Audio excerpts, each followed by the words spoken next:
الحمد لله الذي بنعمته تتم الصالحات الذي علم القرآن وأكرمنا بالإسلام وأنعم علينا بالإيمان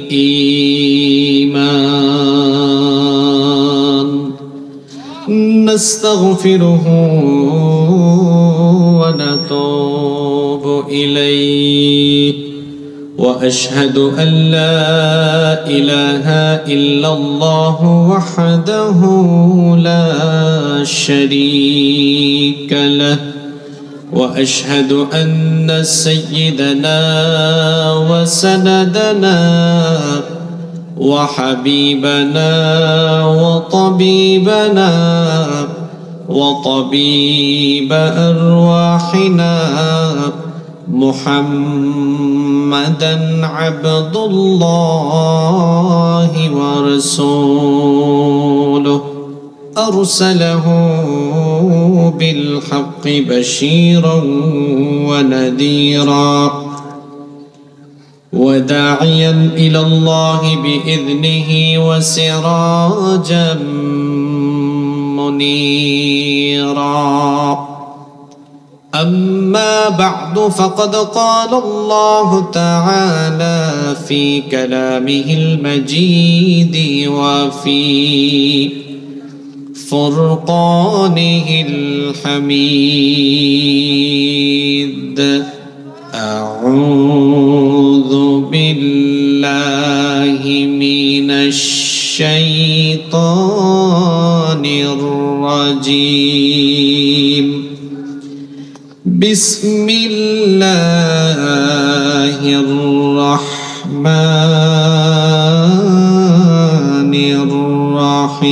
الرحيم إن الله وملائكته يصلون على النبي يا أيها الذين آمنوا صلوا عليه وسلموا تسليما اللهم صل على محمد وعلى آل محمد كما صليت على إبراهيم وعلى آل إبراهيم إنك حميد مجيد اللهم بارك على محمد وعلى آل محمد كما باركت على إبراهيم وعلى آل إبراهيم إنك حميد مجيد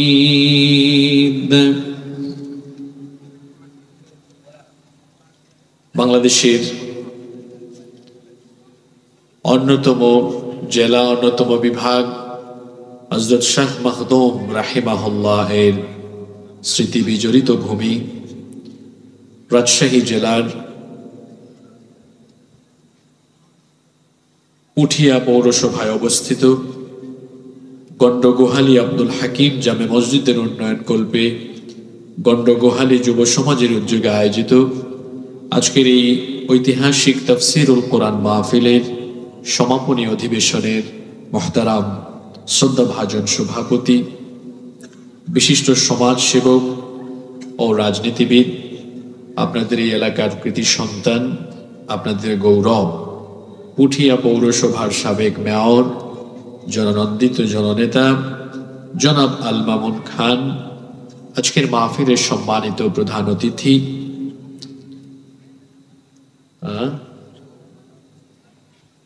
আপনাকে তো সভাপতি বলেছি আমি আজকের মাহফিলের সম্মানিত প্রধান অতিথি বিশিষ্ট ব্যবসায়ী আইনজীবী ও রাজনীতিবিদ সোশ্যাল অ্যাক্টিভিস্ট, জিয়া পরিষদ ইউকে এর সম্মানিত senior vice president barrister Rezaul করিম,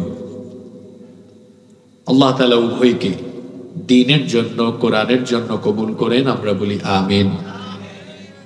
আজকের মাহফিলে আমার আগে দীর্ঘক্ষণ কোরআন সুন্নাহর আলোকে অত্যন্ত তথ্যবহুল এবং প্রাঞ্জল ভাষায় আলোচনা পেশ করেছেন বিশিষ্ট আলেমে দ্বীন জনাব হযরত মাওলানা রুহুল আমিন জিহাদি হাইয়াহুল্লাহ ওয়া আতালাল্লাহু উমরাহ ওয়া বারাকাল্লাহু ফি হায়াতিহি ওয়া জাআলাহুল্লাহু মিনাল ইবাদিল মুখলিসিন, আমরা সবাই বলি আমিন। আজকের মাহফিলের সম্মানিত বিশেষ অতিথি পুঠিয়া পৌর বিএনপি ২ নং ওয়ার্ডের সাবেক সভাপতি জনাব মোহাম্মদ জিন্নাত আলী, বিশিষ্ট ব্যবসায়ী পৌর বিএনপি ১ নং ওয়ার্ডের সভাপতি জনাব মোহাম্মদ আব্দুল হান্নান, পুঠিয়া পৌর বিএনপি সদস্য সচিব জনাব মোহাম্মদ মাজেদুল ইসলাম বাচ্চু, পুঠিয়া পৌর যুবদল এর যুগ্ম আহ্বায়ক এবং সাবেক রাজশাহী জেলা ছাত্রদলের সাবেক সহ সাংগঠনিক সম্পাদক জনাব আলিফ হোসেন দ্বীপ, আল্লাহ সকলকে দ্বীনের জন্য কবুল করেন, আমরা বলি আমিন।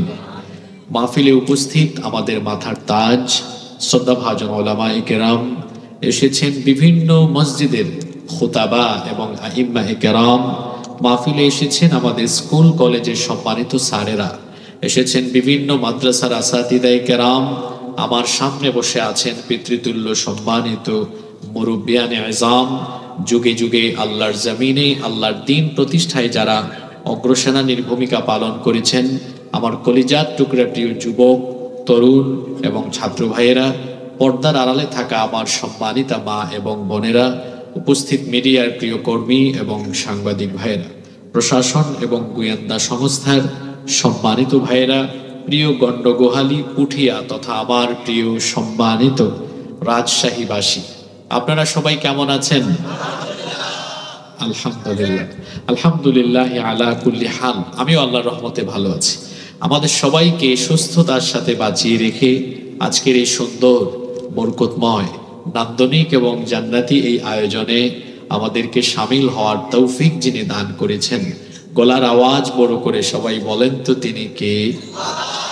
সেই মহান রবের জন্য হৃদয়ের সবটুকু ভালোবাসা, আবেগ, অনুভূতিকে উজাড় করে দিয়ে খুশি মনে প্রাণবন্ত আওয়াজে উচ্চ কণ্ঠে কালিমাত শুকর আদায় করে আমরা সকলেই পড়ছি আলহামদুলিল্লাহ।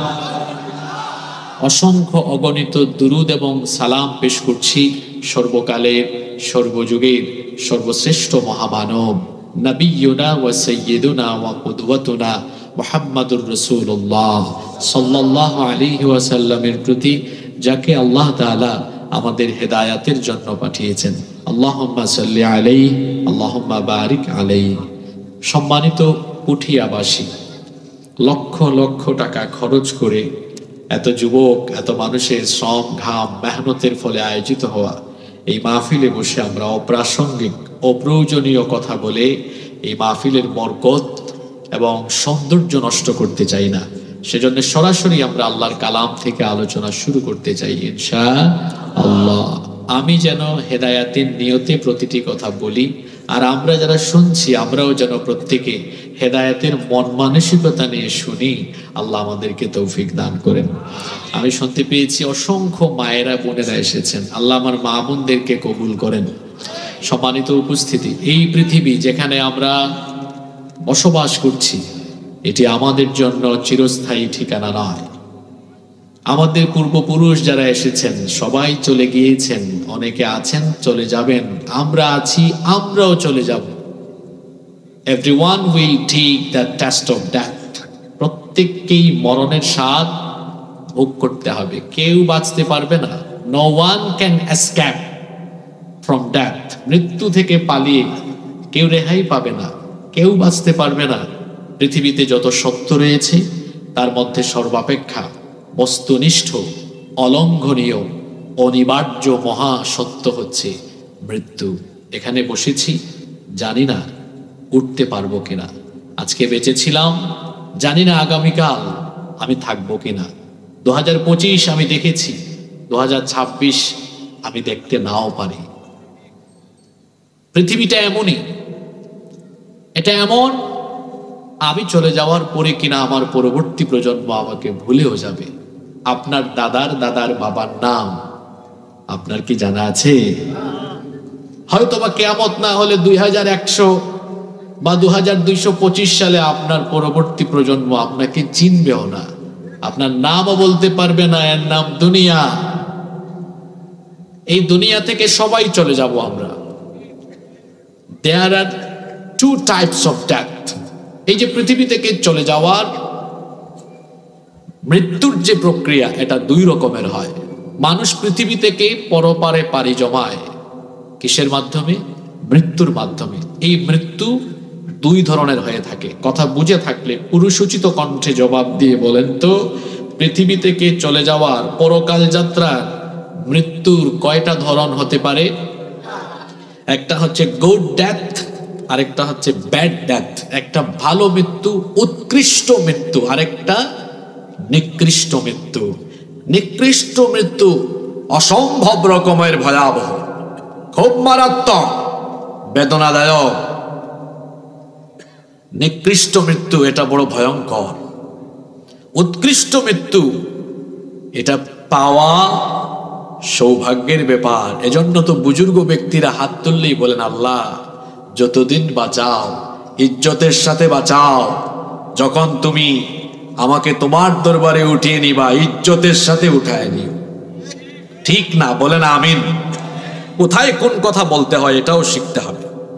এখানে ঠিক বললেন কেন? একটা দোয়া হয়েছে, কথার শেষে আমিন বলেন যেন আপনারও এটা নসিব হয়। আল্লাহ বুঝার তৌফিক দেন, বলেন আমিন। উৎকৃষ্ট মৃত্যুর কিছু সাইন, কিছু আলামত, নিদর্শন আছে। আমি কিন্তু কোথাও কোনো টপিক নিয়ে কথা বললে শুরুতে কি কি বলবো পয়েন্টগুলো, সাব পয়েন্টগুলো বলি, এরপরে মূল কথা বলি, তারপর খোলাসা বা সারমর্ম বা সামারি সারমর্ম দিয়ে আলোচনা শেষ করি। ভালো মৃত্যুর কিছু সাইন বা আলামত আছে। ভালো মৃত্যুর আলামত হলো 7টি। এই ভালো মৃত্যু যে কেউ পাবে না, এর জন্য আমল লাগবে 6টি। গোটা আলোচনার সামারি বলে দিয়েছি। আজকে আমরা প্রথমে আলোচনা করব, আমরা যে পৃথিবী থেকে চলে যাব, যাওয়ার দুইটা ধরন আছে, একটা ভালো আর একটা খারাপ। কোনটা কেমন আর কে কোনটা পেতে পারে এ ব্যাপারে কোরআনে কি আছে, হাদিসে কি আছে।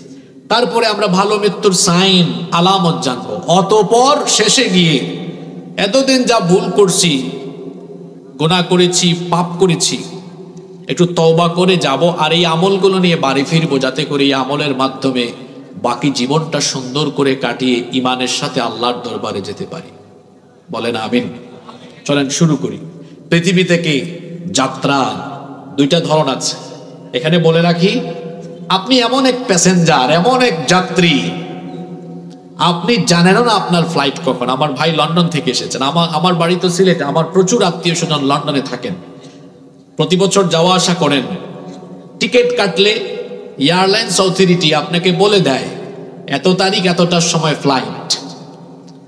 তারপরে ইমিগ্রেশন শেষ করে বোর্ডিং পাস নিয়ে বসে আছে, সে জানে তার এতটার সময় ফ্লাইট, অনাকাঙ্ক্ষিত কারণ ছাড়া ফ্লাইটের টাইম এটাই হবে।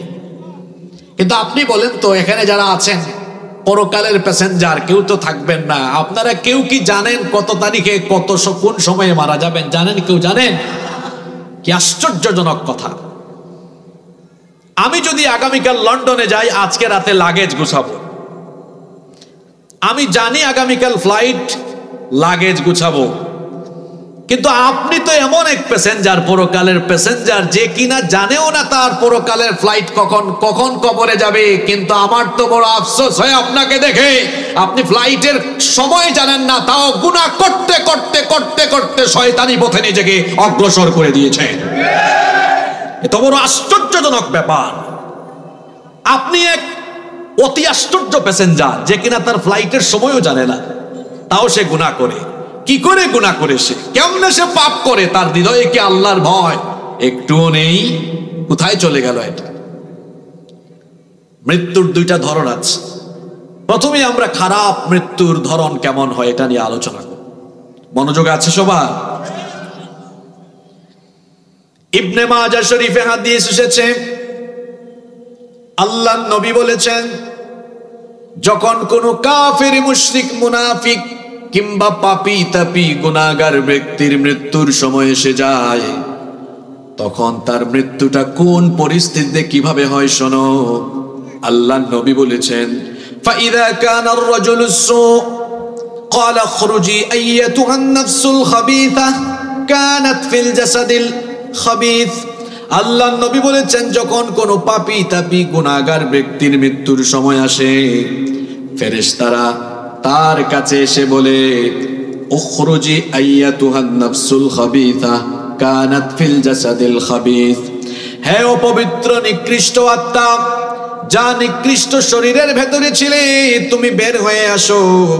উখরুজি দামিমাতাও ওয়া আবশিরি বিহামিমি ওয়া গাসসাক, হে নিকৃষ্ট আত্মা, হে পাপী ব্যক্তি শোনো, নিন্দিত ভাবে ঘৃণার সাথে জাহান্নামের ফুটন্ত গরম পানি এবং ক্ষতের ক্ষরণ পূজের দুঃসংবাদ নিয়ে তুমি এই নিকৃষ্ট শরীর থেকে নিকৃষ্ট আত্মাটা বের হয়ে আসো।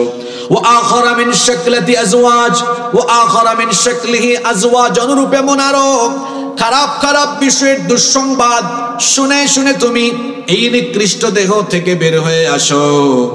অন্য হাদিসে এসেছে, আল্লাহর নবী বলেছেন, ইন্নাল আবদাল কাফিরা ইযা কানা ফি ইনকিতাইম মিনাদ দুনিয়া ওয়া ইকবালিম মিনাল আখিরাহ, যখন কোন পাপী তাপী গুনাহগার কাফির মুশরিক কিংবা কোন জাহান্নামীর মৃত্যুর সময় আসে, পরকাল যাত্রার সময় হয়, নাযালা ইলাইহি মিনাস সামা, আসমান থেকে ফেরেশতা নাজিল হয়, সুদুল ওযুহ, এমন ফেরেশতা তাদের চেহারা কিনা থাকে খুবই শুভ্র, খুবই সুন্দর, খুবই উজ্জ্বল, মাহুমুল মুসুহ, তাদের সাথে থাকে জান্নাতের কাফন, ফায়াজলিস, তাদের সাথে থাকে জাহান্নামের মোটা কাপড়, জাহান্নামের মোটা পুরু কাপড়, ফায়াজলিসুনা মিনহু মাদ্দাল বাসার, এরপরে ওই মৃত্যু পথযাত্রী গুনাহগার ব্যক্তির দৃষ্টি সীমানার সামনে বসে যায়।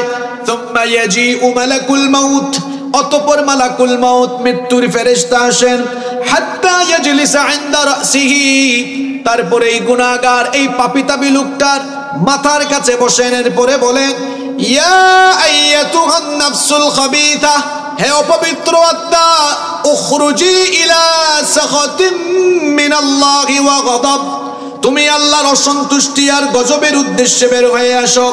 আল্লাহর নবী বলেছেন, এই কথা বলা মাত্রই ফাতাফাররাকা ফি জাসাদি, তার শরীর চূর্ণ বিচূর্ণ হয়ে যাওয়ার উপক্রম হয়, এমন পরিস্থিতি হয়, ফায়ান্তাজিউহা কামা ইউনতাজাউস সুফুদু মিনাস সুফিল মাবলুল, ভেজা উল থেকে বাঁকা কাটা বিশিষ্ট লোহাকে টেনে গিচড়ে বের করলে যতটা না কষ্ট হয়, এই পাপী এই গুনাহগার মৃত্যুর সময় তার চাইতে আরো বেশি কষ্ট অনুভব করে।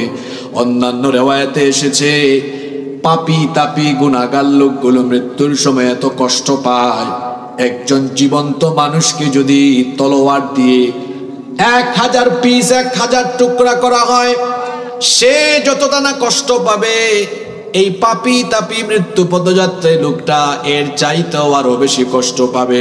কি করে নামাজ ছাড়েন, কি করে সুদ ঘুষ অন্যায়ের সাথে সম্পর্ক রাখেন, কি করে জুলুম করেন, কেমনে গুনাহ করেন, আহারে মরণের চিন্তা কি মাথায় নাই, যেতে তো আপনাকে হবেই। অন্য রিওয়ায়াতে এসেছে, এরকম গুনাহ করতে করতে গুনাহগার হয়ে যারা মৃত্যুর সময়ে পতিত হয়ে যায়, এমন কঠিন পরিস্থিতি হয়, আল্লাহর নবী বলেছেন এত কষ্ট হয়। অন্য রিওয়ায়াতে পাওয়া যায়, একজন জীবিত মানুষকে বড় একটা কড়াইয়ের মধ্যে তেল গরম করে সেই ফুটন্ত তেলের মধ্যে ফেলে দিলে সে যতটা না কষ্ট পাবে, পাপী তাপী গুনাহগারেরা মরণের সময় এর চাইতে আরো বেশি কষ্ট পাবে। মালাকুল মউত তার রূহ কবজের প্রক্রিয়া আরম্ভ করবে, তার পায়ের কাছে এসে যখন চাপ মারবে, রূহ গিয়ে চামড়ার নিচে লুকাবে, চামড়ার নিচে চাপতে থাকবে, গোটা শরীরে আঘাত করতে করতে, গোটা শরীরে প্রহার করতে করতে ফেরেশতারা এই লোকটার রূহকে ভয়ঙ্কর কষ্ট দিয়ে দিয়ে কবজ করবে। কোরআনে কারীমের 8 নম্বর সূরা সূরাতুল আনফাল 50 নম্বর আয়াতে রব্বুল আলামিন বলছেন, ওয়ালাউ তারা ইয ইয়াতাওয়াফাল্লাযীনা কাফারুল মালাইকাতু يضربون وجوههم وأدبارهم وذوقوا عذاب الحريق আল্লাহ তাআলা বলছেন আপনি যদি দেখতেন সেই সকল কাফিরদেরকে, গুনাহগারদেরকে, নাফরমানদেরকে যাদের মরণের সময় ফেরেশতারা তাদের চেহারা এবং পার্শ্ব দেশে প্রহার করে করে কিভাবে কষ্ট দিয়ে দিয়ে তাদের জানটাকে কবজ করে। কোরআনে কারীমের 6 নম্বর সূরা সূরাতুল আনআমের 93 নম্বর আয়াতে আল্লাহ আরো বলেছেন ওয়ালাউ তারা ইযিল الظالمون في غمرات الموت والملائكة باسطوا أيديهم أخرجوا أنفسكم اليوم تجزون عذاب الهون بما كنتم تقولون على الله غير الحق وكنتم عن آياته تستكبرون আল্লাহ তাআলা বলছেন আর জালিমদের মরণের সময় যখন আসে তখন তাদের মৃত্যুকালীন পরিস্থিতি যদি তুমি দেখতে, পরিস্থিতি এমন হয় ফেরেশতারা এই লোকটাকে আযাব দিতে দিতে দিতে দিতে ফেরেশতারা এক পর্যায়ে বিরক্ত হয়ে বলে এই পাপিষ্ঠ লোক তুই তোর নিজেই জান, তোর নিজের জান তুই নিজেই বের করে নে, তুই এত বড় পাপী, তুই এত বড় গুনাহগার, তোর উপরে টর্চার করতে করতে আমরা নিজেরাই বিরক্ত হয়ে গিয়েছি, তোর জান তুই নিজেই বের কর। এই পাপী তাপীগুলোকে যখন এমন কথা বলা হবে এরা তখন ফেরেশতাদেরকে কি রিপিট করবে শোনেন।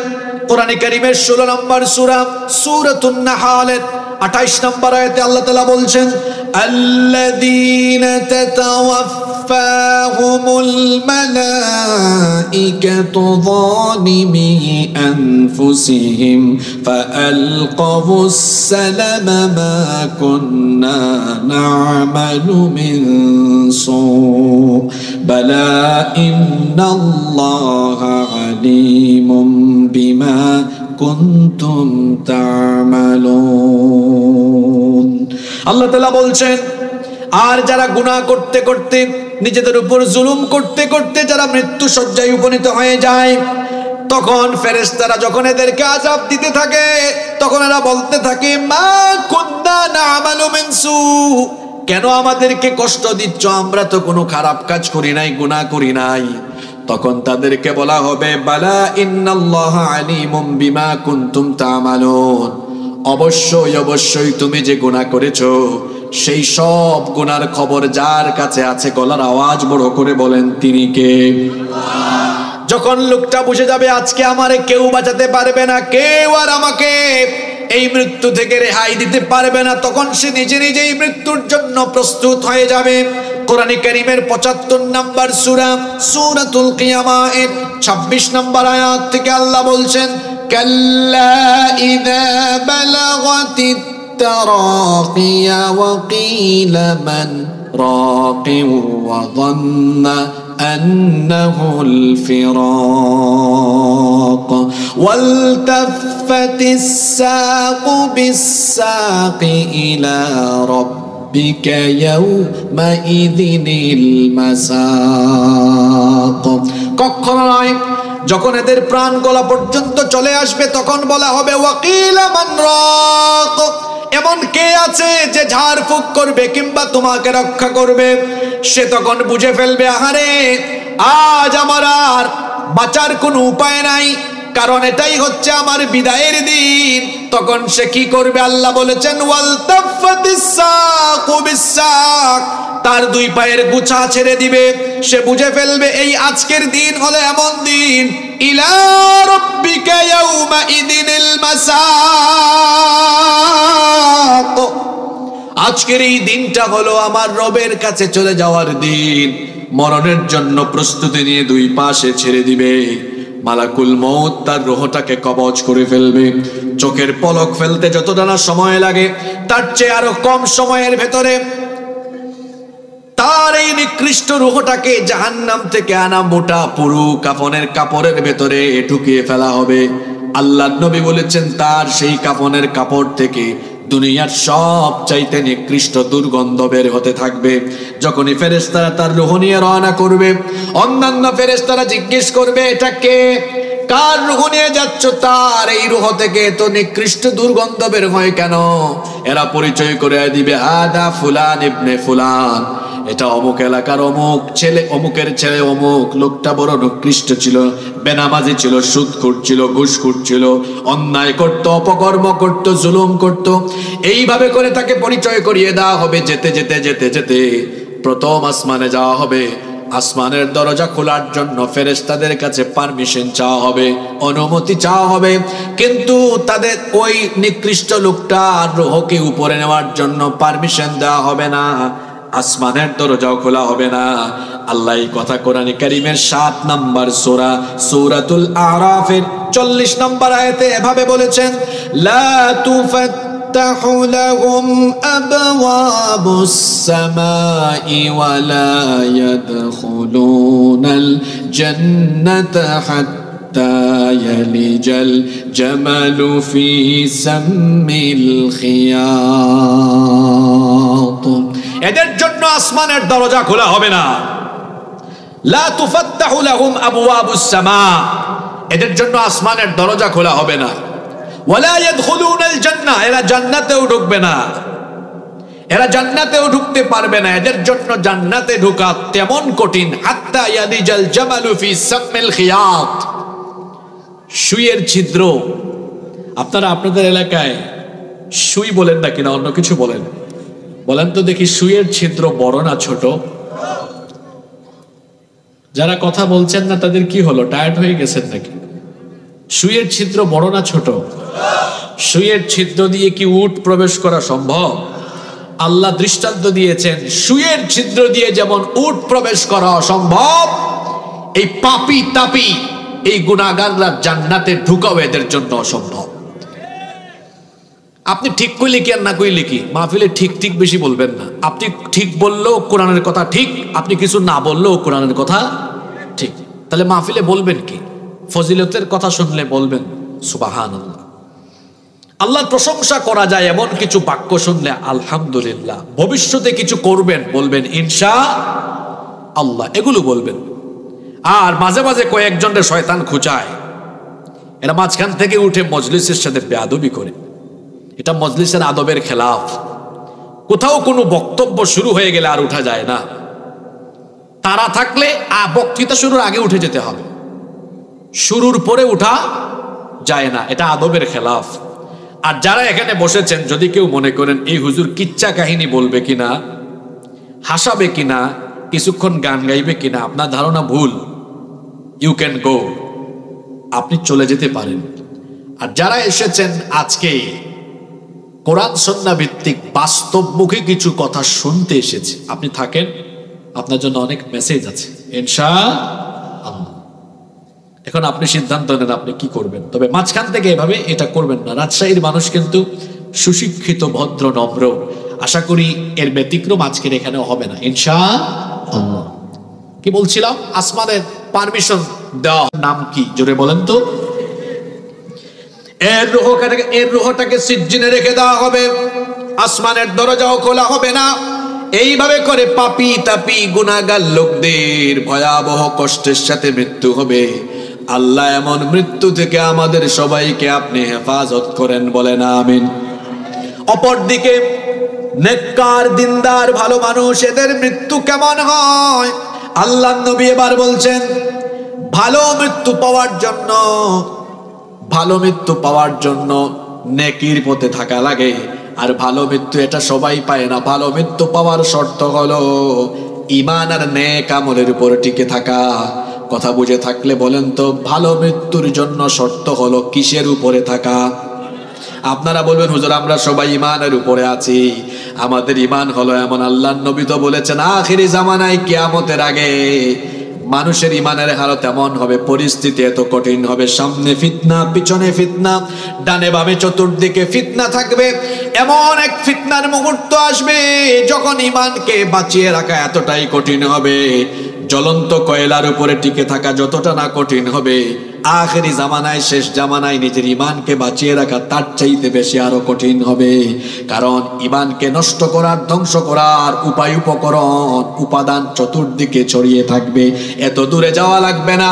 আজ আমার আপনার ইমানকে ধ্বংস করে জাহান্নামের পথে আমাদেরকে ধাবিত করার জন্য পকেটে থাকা মোবাইল ফোনটাই এনাফ, অন্য কোনো কিছু লাগবে না।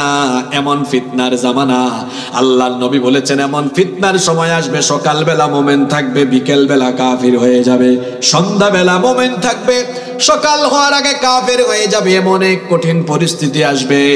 আল্লাহ আখেরি জামানার মানুষ, আমরা সকল ফিতনা থেকে তুমি আমাদেরকে বাঁচিয়ে দাও, বলে না আমিন। আল্লাহর নবী বলেছেন একমাত্র ভালো মৃত্যু তারা পাবে যারা ঈমান আর নেক আমলের উপর টিকে থাকবে। আর ঈমান আর নেক আমলের উপর টিকে থাকবে তারা আল্লাহর তরফ থেকে তৌফিক পাবে। যারা, বলেন তো দেখি, আল্লাহ যদি তৌফিক না দেন ঈমান আর আমলের উপরে টিকে থাকা যাবে নাকি? এজন্য শুনেন, তিরমিজি শরীফে হাদিস এসেছে, আল্লাহর নবী বলেছেন ইদা আরাদাল্লাহু বিআবদিন খায়রান ইসতামালাহু, যখন আল্লাহ কোন বান্দার কল্যাণ চান, আল্লাহ তাকে কল্যাণের যোগ্য বানান। সাহাবারা প্রশ্ন করলেন কাইফা ইস্তামিলুহু ইয়া রাসূলুল্লাহ, আমরা বলি সাল্লাল্লাহু আলাইহি ওয়াসাল্লাম, গো আল্লাহর নবী, কি করে মানুষকে কল্যাণের যোগ্য করে গড়ে তোলা হয়, কি করে আল্লাহ তার বান্দাকে কল্যাণের যোগ্য বানান? আল্লাহর নবী তখন জবাব দিলেন ইউওয়াফিকুহু লিআমালিন সালিহিন ক্বাবলাল মামাত, আল্লাহ যখন কোন বান্দাকে কল্যাণের যোগ্য করে গড়ে তুলতে চান, আল্লাহ তখন ওই বান্দাকে নেক আমল করার তৌফিক দান করেন। সুবহানাল্লাহ। আল্লাহ কারো কল্যাণ চাইলে আল্লাহ তাকে নেকির পথে রাখেন। কথা বুঝতেছেন আমার? আল্লাহ কিভাবে রাখেন? আল্লাহ তখন দয়া করে রাখেন। আল্লাহর দয়া বেশি না আমাদের দয়া বেশি? রহমত, দয়াকে আল্লাহ 100 টুকরা করেছেন। 100 টুকরা করে আল্লাহ 1 টুকরা সবাইকে ভাগ করে দিয়েছেন। আপনারা পাইছেন কয় টুকরা? একা 1 টুকরা পাইছেন না ওই 1 টুকরা ভাগ করে পাইছেন? এই ভাগ করে যা পাইছেন আর কি সামান্য, আমাদের সিলেটে বলে থুরা থুরা, থুরা থুরা, সামান্য এটাকে কি বলে? Thura Thura. সামান্য পেয়েছি আমরা, এই 1 ভাগকে ভাগ করে যা পাওয়া যায় আর কি। এই 1 ভাগের ভাগ করে যেটা পাইছে ওইটা কেমন শোনেন। আচ্ছা বলেন তো, আপনার সন্তান চোখের সামনে এখানে আগুন লেগেছে, আগুনে পড়ে যাচ্ছে, আগুনের সামনে দিয়ে চলে যাচ্ছে, অগ্রসর হচ্ছে, এটা দেখলে কোনো প্যারেন্টস, কোনো মা বাবা সন্তানকে ছেড়ে দিবে না ধরে আনবে? জোরে বলেন, ধরে আনবে। এখন বলেন তো, মা বাবার অন্তরে দয়া বেশি না আল্লাহর দয়া বেশি? জোরে বলেন। 1 টুকরা দয়া পায় এই অবস্থা, আর আল্লাহ তো 99 টুকরা দয়া তার কাছে রেখে দিয়েছেন। সেই আল্লাহ যখন কোনো ব্যক্তিকে ভালোবাসেন, দয়া করেন, ওই বান্দা যদি গুনাহের পথে, শয়তানের পথে যায়ও, আল্লাহ দয়া করে তারে ফিরায়া নেকির পথে অগ্রসর করে দেন। যারা বাদাম খায়া কথা শুনে না, এরা কিচ্ছু বুঝে না। আর যারা বুঝছে তো তারা বুঝছে, আল্লাহর প্রিয় হয়ে গেলে আল্লাহ এই রকম ধরে এনে নেকির পথে দিয়ে দেন। আল্লাহ তুমি তাদের কাতারে আমাদেরকে শামিল করে দাও। ভালো মৃত্যু পাওয়ার শর্ত হলো ঈমান আর আমলের উপরে টিকে থাকা। আর ঈমান আর আমলের উপরে টিকে থাকতে হলে আল্লাহর দয়া লাগবে। আল্লাহর দয়া তো সবাই পায় না, একমাত্র যারা আল্লাহকে ভয় করে তাদের উপরে যিনি দয়া করেন। গলার আওয়াজ বড় করে সবাই বলেন তিনি কে? আল্লাহর ভয় আগে থাকতে হবে আপনার অন্তরে। দেখেন তো আল্লাহর ভয় আছে কিনা। রাতের বেলা মোবাইল ফোন হাতে নিয়েছেন, ইউটিউবে গিয়ে আজে বাজে ভিডিও দেখেন। যুবক তরুণ ভাইয়েরা ইউটিউবে আজে বাজে ভিডিও দেখে ফেললেন, গুগল শরীফে গিয়ে পর্নো সাইটে ঢুকে আজে বাজে ভিডিও দেখে ফেললেন। বলেন তো দেখি, যে ব্যক্তি আল্লাহকে ভয় করবে সে এমনটা করতে পারে নাকি? কারণ আমি আমার রুমের ভেতরে দরজা বন্ধ করে দিয়ে আমি আমার ফোনের মধ্যে কি দেখছি, অনেকে আছে এখন ফোনের মধ্যে প্রাইভেসি গ্লাস লাগায়। প্রাইভেসি গ্লাস লাগানোর কারণে পাশে থেকে কিছু দেখা যায় না। বাইরে তোমার আকাম কুকাম দুনিয়ার কেউ না দেখলেও যিনি সব কিছু দেখেন এবং জানেন তিনি কে? সেই আল্লাহর ভয় কারো অন্তরে থাকলে সে কখনো মোবাইল ফোনের মাধ্যমে, মোবাইলের ফিতনায় কোনো হারাম কাজে সম্পৃক্ত হবে। আল্লাহর ভয় থাকলে আল্লাহ দয়া করেন।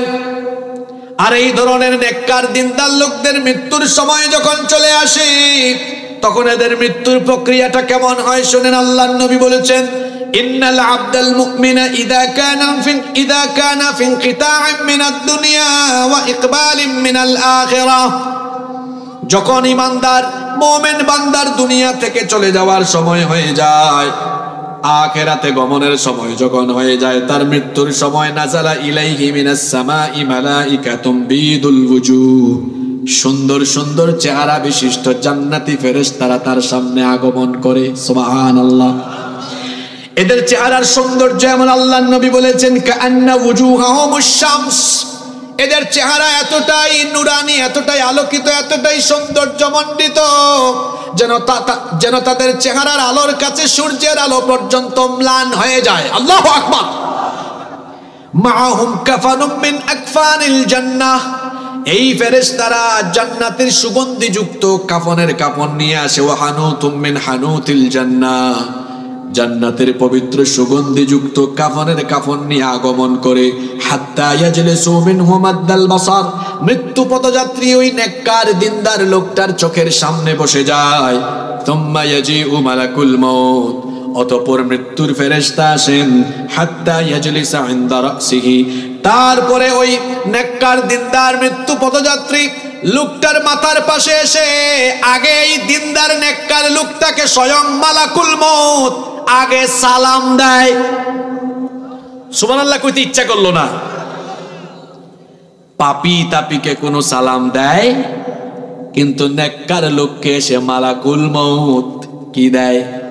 এটা আমার বানানো কথা নয়, কোরআনে কারীমের 16 নম্বর সূরা সূরাতুল নাহলের 32 নম্বর আয়াতে আল্লাহ তাআলা বলছেন, আল্লাযীনা তাতাওয়াফফাহুমুল মালাইকাতু তাইয়্যিবিনা ইয়াকুলুনা সালামুন আলাইকুম উদখুলুল জান্নাতা বিমা কুনতুম তা'মালুন।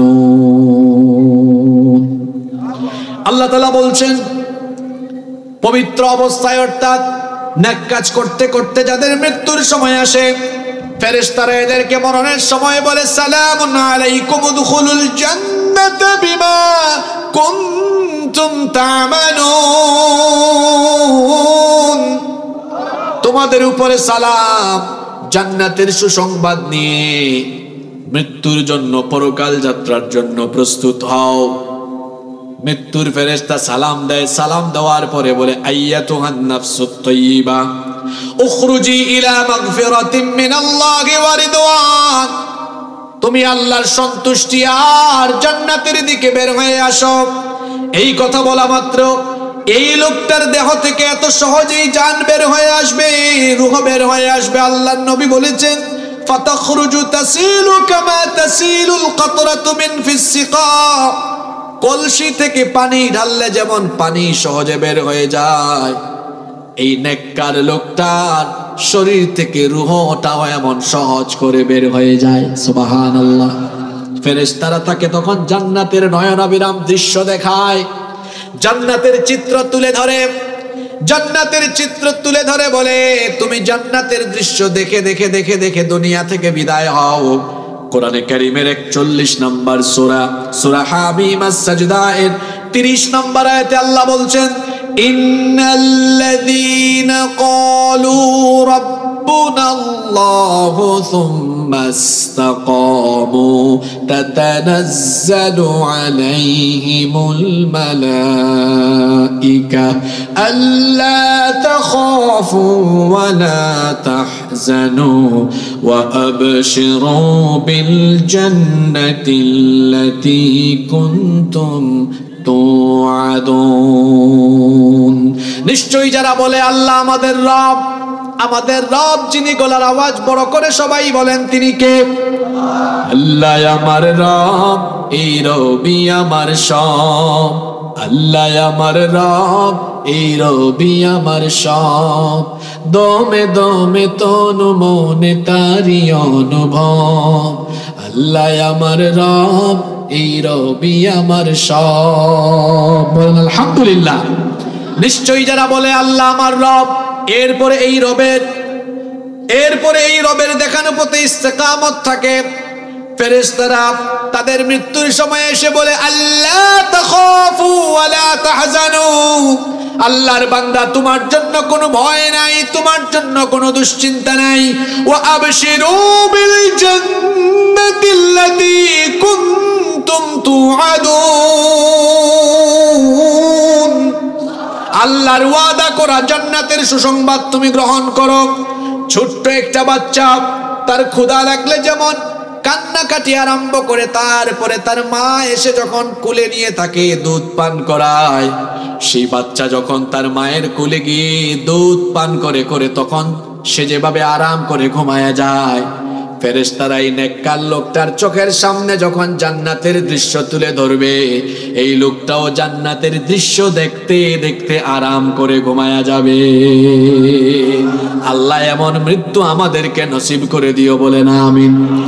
এই নেককার লোকটার শরীর থেকে রূহটাকে বের করার সাথে সাথে চোখের পলক ফেলতে যত সময় লাগে তার চাইতে আরো কম সময়ে তার রূহটাকে জান্নাতি সুগন্ধিযুক্ত কাফনে মুড়িয়ে তারপরে রওনা করা হবে।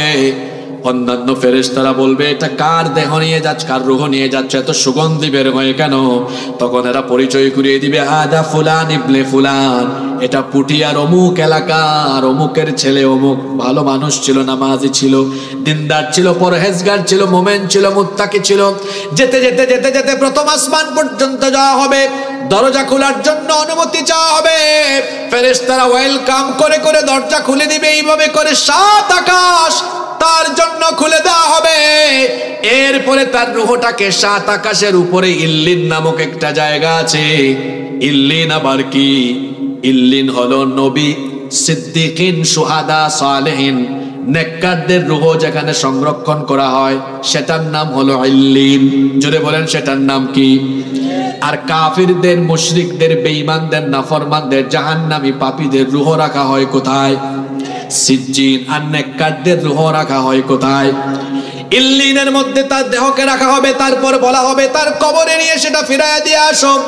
আর জান্নাতি ফেরেশতারা যখন ইল্লিনের মধ্যে এই নেককার লোকটার দেহ, এই নেককার লোকটার রূহটাকে গ্রহণ করবে, ওয়েলকাম করবে, কেমন তাদের ওয়েলকামিং অ্যাপ্রোচটা কেমন হবে সেটা আল্লাহ কোরআনে উঠায় দিয়েছেন। কোরআনে কারীমের 89 নম্বর সূরা সূরাতুল ফজরের 27 নম্বর আয়াত থেকে আল্লাহ বলছেন, যারা পারেন আমার সাথে পড়েন, ইয়া আইয়াতুহান নাফসুল মুতমাইন্নাতু রজিই ইলা রাব্বিকি রাদিয়াতাম মারদিয়াহ ফাদখুলি ফি ইবাদি ওয়াদখুলি জান্নাতি। বলা হবে, হে প্রশান্ত আত্মা, হে প্রশান্ত আত্মা, ইরজিই ইলা রাব্বিকি রাদিয়াতাম মারদিয়াহ, তোমার রবের সন্তুষ্টি আর জান্নাতের দিকে আসো, আসো নেককার বান্দাদের সাথে আল্লাহর জান্নাতে শামিল হয়ে যাও। সুবহানাল্লাহ। আল্লাহ এমন মৃত্যু সবাইকে নসিব করে দিও। তাহলে আমরা মৃত্যুর কয়টা ধরন শুনলাম এতক্ষণ? জোরে বলেন কয়টা? খারাপ মৃত্যু, ভালো মৃত্যু। আমরা কোনটা চাই? জোরে বলেন কোনটা চাই? এবার আসেন, ভালো মৃত্যুর 7টা আলামত আছে। কয়টা আলামত আছে? আপনাদের কষ্ট হচ্ছে নাকি? কষ্ট হচ্ছে না তো? ভালো মৃত্যুর আলামত কয়টা? 7টা। নাম্বার 1, 1 নাম্বার, ভালো মৃত্যু মানে এই না যে এই লোকটার রোগ বালাই হবে না, দুঃখ কষ্ট বিপদ আপদ তার জীবনে থাকবে না, এর মানে এই নয়। ভালো মৃত্যুর 1 নাম্বার আলামত হলো আল্লাহ যাকে বেশি পছন্দ করবেন, ভালো মৃত্যু, ইমানের মৃত্যু দিতে চাইবেন, আল্লাহ তাকে বেশি বেশি বালা মুসিবত বিপদ আপদ দিয়ে তাকে পরীক্ষা করবেন। আদ-দুনিয়া সিজনুল লিল মুমিন ওয়া জান্নাতুল লিল কাফির, দুনিয়া মুমিনের জেলখানা আর কাফিরদের জান্নাত। কাফিরদের জন্য দুনিয়াটা কি? জান্নাত। আর মুমিনের জন্য এটা কি? জেলখানা। জেলখানায় আরাম না কষ্ট? মুমিনের জীবনে দুঃখ থাকবে, কষ্ট থাকবে, জেল থাকবে, জুলুম থাকবে, নির্যাতন থাকবে, হামলা থাকবে, মামলা থাকবে, তাও সে কখনো মাথা নুয়াবে না, কখনো সে ভীত সন্ত্রস্ত হবে না, কারণ যে ঈমান এনেছে সে আল্লাহ ছাড়া দুনিয়ার কোনো বাতিল শক্তির পরোয়া করে না। ঈমানের মৃত্যু ভালো মৃত্যুর এক নাম্বার আলামত হলো এই ব্যক্তির মৃত্যুর আগ পর্যন্ত জীবনে পরীক্ষা থাকবে কম না বেশি? জোরে বলেন, কম না বেশি? বুখারী শরীফের হাদিস, আল্লাহর নবী বলেছেন, মান ইউরিদিল্লাহু বিহি খাইরান ইউসিবু মিন, আল্লাহ যেই ব্যক্তির কল্যাণ চাইবেন সেই ব্যক্তিকে বেশি বেশি বালা মুসিবত দিবেন, বিপদ আপদ দিবেন। শোনেন একটা হাদিস তিরমিজি শরীফে এসেছে, নবীজিকে একবার প্রশ্ন করা হলো, আইয়ুন নাসি আশাদ্দু বালাআন, মানুষের মধ্য থেকে সবচাইতে বেশি বালা মুসিবত আর বিপদের সম্মুখীন, পরীক্ষার সম্মুখীন হয়েছেন কারা? এই প্রশ্ন করা হয়েছে কাকে? ঘুমাই গেছেন নাকি? এই প্রশ্ন করা হয়েছে কাকে? আল্লাহ রসুলকে প্রশ্ন করা হয়েছে, মানুষের মধ্য থেকে কারা সবচেয়ে বেশি পরীক্ষা দিয়েছেন? আপনাদের কি মনে হয় বলেন তো, মানুষের মধ্যে সবচেয়ে বেশি পরীক্ষা দিয়েছেন কারা? আল্লাহর নবী তখন বললেন, আল আম্বিয়া আলাইহিমুস সালাম, সবচেয়ে বেশি পরীক্ষা দিয়েছেন আল্লাহর নবীরা। নবীরা এমন এমন পরীক্ষা দিয়েছেন, আমাদের জাতির পিতা বলেন তো, জাতির পিতাকে? খবরদার, জোর করে জাতির ঘাড়ে জাতির পিতা চাপিয়ে দেওয়া যাবে না। জাতির পিতা হলেন ইব্রাহিম আলাইহিস সালাম, তাকে জাতির পিতা বানিয়েছেন কে? আর জুড়ে বলেন কে? মিল্লাত আবিকুম ইব্রাহিম,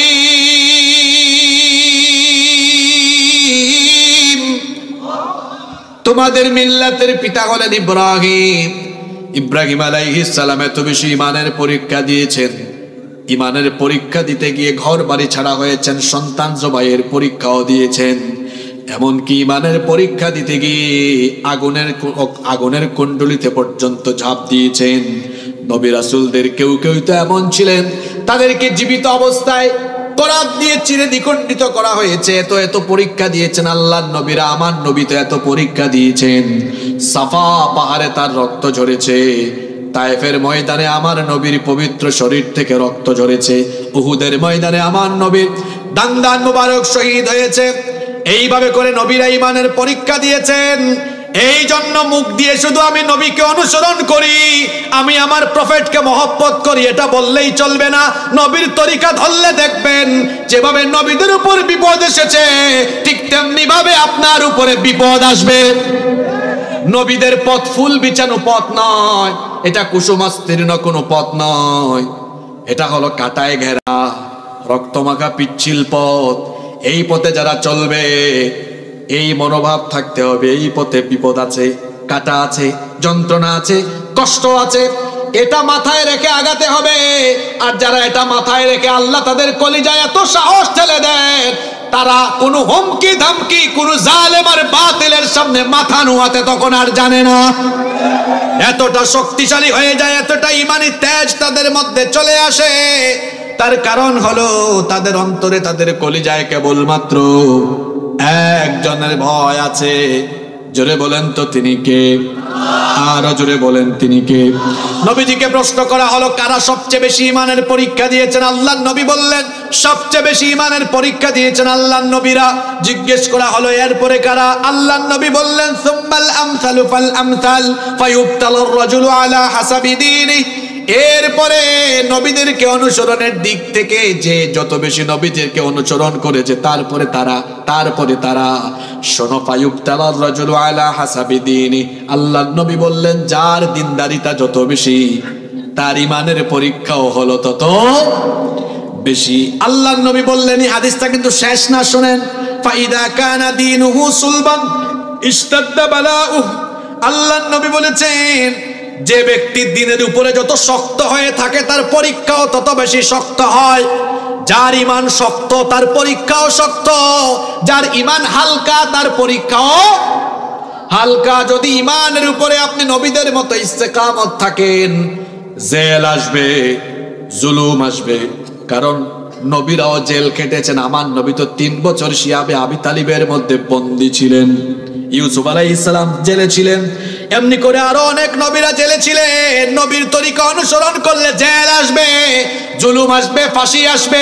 কিন্তু যদি আপনি নবীর তরিকায় চলেন, জেল জুলুম ফাঁসি তখন আপনার কাছে কিছুই মনে হবে না, মনে হবে ফাঁসির দড়ি স্যান্ডেলের ফিতার চাইতে আর বেশি কিছু না। ইমানের পথে থাকলে এরকম করে পরীক্ষা আসবে, নির্যাতন আসবে, নিপীড়ন আসবে। সেই নির্যাতন নিপীড়ন আসলে আমরা পরীক্ষায় অবতীর্ণ হলে পরীক্ষার মধ্যে দৃঢ় থাকতে প্রস্তুত আছি না নাই? যারা বললেন না হেরা তো নাই, ঘুমাই গেছে, বলেন তো যত বিপদ আসুক না কেন আমরা ইমানের উপরে দৃঢ় থাকতে রাজি আছি না নাই? আস্তে বলবেন না, জোরে বলেন আছি না নাই? আল্লাহর নবী বলেছেন, যে ব্যক্তি ইমানের উপর দৃঢ় থাকবে তার জীবনে পরীক্ষা আসবে, পরীক্ষা দিতে দিতে এই লোকগুলোর মর্যাদা বাড়বে। কারণ যার পরীক্ষা যত বেশি তার মর্যাদাও হবে আল্লাহর কাছে তত বেশি। ভালো মৃত্যুর এক নাম্বার আলামত হলো মৃত্যুর আগ পর্যন্ত এই লোকটার জীবন বালা মুসিবত বিপদ আপদ দিয়ে আল্লাহ পরীক্ষা করবেন। অবশেষে এই বিপদ আপদের মাধ্যমে আল্লাহ লোকটার সব গুনাহ মাফ করে দিয়ে এরপরে আল্লাহ তার প্রিয় পাত্র করে আল্লাহ তার দরবারে ভালো মৃত্যুর মাধ্যমে উঠায়া নিবেন। আল্লাহ তুমি এদের কাতারে আমাদেরকে শামিল করো। ভালো মৃত্যুর দুই নাম্বার আলামত হলো এই সকল লোকদের মৃত্যুর সময়ে কপাল মৃদু হালকা ঘামে। তিরমিজি, নাসাই, মুসনাদে আহমদ বিখ্যাত তিনটা হাদিসের গ্রন্থে এই হাদিস এক যুগে বর্ণিত হয়েছে। আল্লাহর নবী বলেছেন, আল মুমিনু ইয়ামুতু বিআরাকিল জাবিন, মুমিন ব্যক্তি কপালে মৃদু ঘাম নিয়ে মৃত্যুবরণ করে। নবী করিম সাল্লাল্লাহু আলাইহি ওয়াসাল্লাম তিনি যখন দুনিয়া থেকে চলে যাচ্ছিলেন বলেছেন, আয়েশা একটা পানির পাত্র আনো। আম্মা জান আয়েশা রাদিয়াল্লাহু আনহা পানির পাত্র এনেছেন, নবীজি হাত পানির পাত্রে চুবিয়ে চুবিয়ে বারবার তার কপাল মুছেছেন, কপাল ভিজিয়েছেন, কপাল ঘামতেছিল। এমনি করে বহু সাহাবীদেরও কপাল ঘেমেছে। মরণের সময় নেককার লোকদের কপাল ঘামে, এটা তাদের ভালো মৃত্যুর আরেকটা আলামত। বলেছেন মুহাম্মদ, আমরা বলি সাল্লাল্লাহু আলাইহি ওয়াসাল্লাম। ভালো মৃত্যুর তিন নাম্বার আলামত হলো জুমার রাতে বা জুমার দিনে মৃত্যুবরণ করা। আবার ভুল বুঝেন না, জুমার রাতে জুমার দিনে মরলেই ভালো মৃত্যুর আলামত, এটা ভুল বুঝলে চলবে না। ভালো মৃত্যু হওয়ার জন্য অবশ্যই ঈমান থাকা লাগবে। জলে বলেন কি থাকা লাগবে? কারণ কত বেঈমান হতো জুমার রাতে জুমার দিনে মরে, তাই বলে কি সে জান্নাত সে কি জাহান্নাম থেকে মুক্তি পেয়ে যাবে নাকি? ঈমান থাকা লাগবে। ঈমানের উপর থেকে ঈমান নিয়ে যারা জুমার রাতে বা জুমার দিনে ইন্তেকাল করবে, আল্লাহর নবী বলেছেন তিরমিজি শরীফের হাদিস, মা মিন মুসলিমিন ইয়ামুতু ইয়াউমাল জুমআতি আও লাইলাতাল জুমআতি ইল্লা ওয়াকাহুল্লাহু ফিতনাতাল কবর। আল্লাহর নবী বলেছেন, যে ব্যক্তি জুমার রাতে বা জুমার দিনে ঈমান নিয়ে মারা যাবে তাকে কবরের শাস্তি থেকে যিনি বাঁচিয়ে দিবেন তিনি কে? নাম্বার 4, ভালো মৃত্যুর 4 নাম্বার আলামত হলো শহীদি মৃত্যু নসিব হওয়া, শাহাদাতের মৃত্যু পাওয়া। শাহাদাতের মৃত্যু হলো শ্রেষ্ঠ মৃত্যু। আচ্ছা বলেন তো, আমরা দুনিয়া থেকে যেভাবেই মারা যাই না কেন, মরার পরে হিসাব বিচার আছে না নাই? যারা বললেন না তাদের মনে হয় কোনো বিচার হবে না, হিসাব হবে না, হবে নাকি? মরার পরে অবশ্যই হিসাব হবে, বিচারও হবে। কিন্তু একমাত্র মৃত্যু হলো শাহাদাতের মৃত্যু, যেই মৃত্যুর পরে কোনো হিসাবও হবে না, বিচারও হবে না। বিনা বিচারে বিনা হিসাবে আল্লাহ শহীদদেরকে জান্নাত দিয়ে দিবেন। আল্লাহ বলবেন তোমার কোনো হিসাব নাই, তোমার সাথে কোনো বিচারও নাই, তুমি বিনা হিসাবে বিনা বিচারে আমার জান্নাতে যেদিকে মন চাই সেদিকে ঘুরে বেড়াও। সুবহানাল্লাহ। এমন মৃত্যু আপনারা চান না? জোরে বলেন, চান না? চান না? আপনারা কে কি চান জানি না। আল্লাহ রসুলের সাহাবীরা এই শাহাদাতের মৃত্যু কেমন ভাবে চাইতেন শুনেন। ওমর রাদিয়াল্লাহু আনহু তো সব সময় একটা দোয়া করতেন, আল্লাহুম্মা রযুকনি শাহাদাতান ফি সাবিলিক ওয়াজআল মাউতি ফি বালাদি রাসূলিক। হে আল্লাহ, তুমি তোমার বান্দা ওমরকে রসুলের শহরে মৃত্যু দিও আর মরণের সময় শাহাদাতের মৃত্যু নসিব করে দিও। স্বয়ং আল্লাহর নবী বলতেন, আমার মন চায় আমি জিহাদে গিয়ে শহীদ হই, আবার যদি আল্লাহ আমাকে জীবন দেন আমার মন চায় আমি আবার গিয়ে লড়াই করে শহীদ হই, আবার যদি আল্লাহ আমাকে জীবন দেন আমার মন চায় আবারও গিয়ে আমি শহীদ হই। এই রকম করে তারা শাহাদাতের তামান্না লালন করেছেন। এখানে আমি অসংখ্য যুবককে দেখতে পাচ্ছি। ও আমার যুবক ভাইয়েরা, দ্বীনের জন্য শাহাদাতের নজরানা সবচেয়ে বেশি পেশ করেছে যুবকেরা। এমনকি এমনও যুবক আছে যারা বাসর ঘরে সুন্দরী রূপসী স্ত্রীর সাথে বাসর না করে, বাসর ঘরে স্ত্রীর সাথে কথাবার্তা বা প্রেম নিবেদন না করে বাসর ঘরে বউ ছেড়ে জিহাদের ময়দানে লড়াই করে আল্লাহর দ্বীনের জন্য শহীদ হয়ে গিয়েছে। আল্লাহু আকবার। এটা কি সোজা কথা নাকি? আপনি তো বিয়ে করার আগেই বসকে বলেন যে অফিসে চাকরি করেন, কিংবা এলাকার ফ্রেন্ডদেরকে বলেন দোস্ত বেশি জ্বালাইস না, নতুন বিয়ে করতেছি, কমপক্ষে 1 মাস ডিস্টার্ব দিস না, ছুটি নিয়ে আসে দেশের বাইরে গেলে। এই হলো আপনার ইমানের হালত।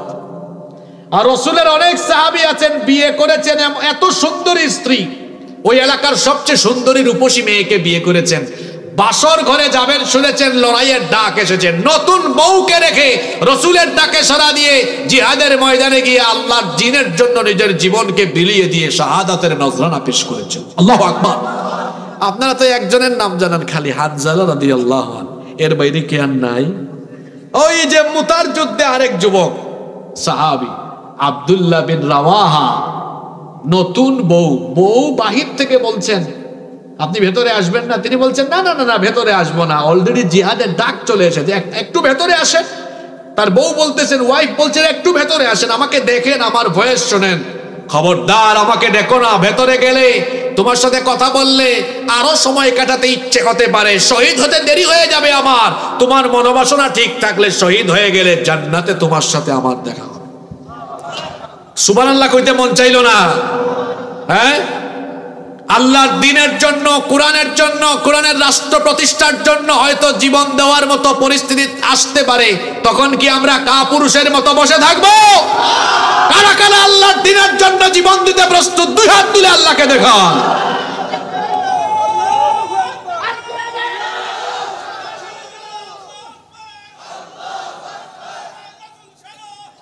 হাতগুলো নামান। যারা হাত তুলে ফেলছেন, কয়েকজনকে আমি দেখছি তারা হাত তুলে নাই, এখন তারা এমন একটা হাদিস বলবো, এই হাদিস শুনে তারা নিজের অপমানে নিজেই মরে যাবে। আর যারা হাতটা তুলছে খুশি হবে। হাদিসটা কি বলবো? যারা হাত তুলেছেন, এই যে ক্যামেরা যেমন আমার 1 ঘন্টার বক্তব্য রেকর্ড করে রাখতেছে, হাত যারা তুলছেন আল্লাহর সিসি ক্যামেরায়, এটা রেকর্ড হয়েছে কি হয় নাই? হতে পারে এখান থেকে হয়তো বেশিরভাগ লোক শাহাদাতের সুযোগ নাও পেতে পারে, কিন্তু হাতটাতে তুলছেন আল্লাহ তো দেখে ফেলেছেন। এখন যারা কিছুক্ষণ আগে আবেগের চোটে হাত না তুলে মন থেকে হাত তুলেছেন, শুনেন আল্লাহর নবীর সুসংবাদটা আপনারা শুনেন। নবীজি বলেছেন, মান সাআলাল্লাহু শাহাদাতি বিসিদকিন বাল্লাগাহুল্লাহু মানাজিলাশ শুহাদার মধ্যে শাহাদাতের তামান্না থাকার কারণে মৃত্যুর পরে আল্লাহ ওই লোকটাকে শাহাদাতের মর্যাদা দান করে দিবে। এজন্য সব সময় দিলের মধ্যে শহীদি তামান্না রাখবেন। পারা যাবে তো? মরতেই হবে যখন শহীদি মরণ দিও আমাকে, শাহাদাত জানি শুধুই জীবন, সে মরণ দিও আমাকে। মরতেই হবে যখন শহীদি মরণ দিও আমাকে, আমাকে শহীদ করে সেই মিছিলে শামিল করে নিও, যেই মিছিলের নেতা আমির হামজা, খুবাইব খাব্বাব আল্লাহর ছিল যারা অতি প্রিয়, শহীদ করে নিও। বলেন আমিন। শাহাদাতের মউত এটা পাওয়া তো বড় সৌভাগ্যের ব্যাপার। আমি তো আমার প্রতিটি মোনাজাতে বলি আল্লাহ শহীদি মৃত্যু দিও, কারণ তোমার নবী বলেছেন এই মৃত্যুর পরে হিসাবও নাই, বিচারও নাই, বিনা হিসাবে বিনা বিচারে জান্নাত। সুবহানাল্লাহ। এমন মৃত্যু চাই কি চাই না? যুবক ভাইয়েরা বয়স্ক মানুষের মতো আওয়াজে বলবেন না, যুবকেরা শাহাদাতের মউত আমরা চাই কি চাই না? এই দেশে আল্লাহর দ্বীন প্রতিষ্ঠার জন্য আপনাদের মতো যুবকদের রক্ত বেশি দরকার। একটা বিল্ডিং যখন নির্মাণ হয়, অনেক ইট বালু পাথর দেখবেন যখন প্লাস্টার করে আস্তর করে সব কাজে লাগে না, কিছু নিচে পড়ে যায় না? হ্যাঁ, নিচে পড়ে যায় না? একটা বিল্ডিং বানাতে হলে যেমন অনেক ইট বালু পাথর আস্তরণ সিমেন্ট বালু মাটিতে পড়ে যায়, তারপরে একটা বিল্ডিং হয়। ইসলামী ইমারত, ইসলামের বিল্ডিং, এটাকে প্রতিষ্ঠা করতে হলে আমার আপনার মতো অসংখ্য মানুষকে শহীদ হয়ে মাটির নিচে মাখন হয়ে যেতে হবে। এই জন্য আমাদের প্রস্তুতি আছে তো? জোরে বলেন, আছে তো? যুবকরাই আগামী বাংলাদেশকে মুক্তির পথ দেখাবে ইনশাআল্লাহ। আর এই জাতির মুক্তির জন্য আল্লাহর দেওয়া আইন, এই কোরআন, এই কোরআনের বিধান ছাড়া মুক্তির কোনো উপায়, জোরে বলেন উপায় আছে? উপায় আছে? উপায় নাই তো। আমার দেশ স্বাধীনতা লাভ করেছে 54 বছর। কত বছর? এই 54 বছরের মধ্যে 32 বছর দুইজন নারী দেশ পরিচালনা করেছেন। 22 বছর কয়েকজন পুরুষ মিলে দেশ পরিচালনা করেছেন। কথা কি ভুল বলেছি? 32 বছর নারীরা বাংলাদেশকে শাসন করেছেন। এমনকি এত ক্ষমতায়ন নারীর ছিল, এট এ টাইম সরকার দলীয় নেতা নারী, বিরোধী দলীয় নেতা নারী, স্পিকার নারী, স্বরাষ্ট্রমন্ত্রী, পররাষ্ট্রমন্ত্রী, স্পিকার নারী, শিক্ষামন্ত্রী নারী। বাংলাদেশে এরকম ছিল কি ছিল না? একটু আগে যে সংখ্যাটা বলেছি এটা মনে রাখেন। নারীরা দেশ পরিচালনা করেছেন কত বছর? ঘুমায় গেছেন নাকি? কোরআনের বক্তব্য দেওয়ার সময় যে বক্তা দলীয় দৃষ্টিভঙ্গি মাথায় রেখে কথা বলে, এই বক্তার হেদায়েতে মানুষ, এই বক্তার বক্তব্যে মানুষ হেদায়েত হয় না। আর যে শ্রোতা বক্তব্য শোনার সময় দলীয় সংকীর্ণতা মাথায় রেখে বক্তব্য শুনে, এই শ্রোতাও হেদায়েত পায় না। কোরআন শুনতে হয় নিরপেক্ষ মন মগজ দিয়ে। সেই নিরপেক্ষ মন মগজ কি আপনাদের আছে? জোরে বলেন আছে? তাহলে আমার কথার জবাব দিয়ে, আমি নারী অধিকার প্রতিষ্ঠা বা নারী ক্ষমতায়নের বিরুদ্ধে না, যেটা বুঝাতে চাইছি একটু পরে বুঝবেন আপনি। তাহলে নারীরা দেশ চালিয়েছেন কত বছর? Okay fine. এই যে নারীর এত ক্ষমতায়ন, 54 বছরের মধ্যে 32 বছর তারাই দেশ চালিয়েছে।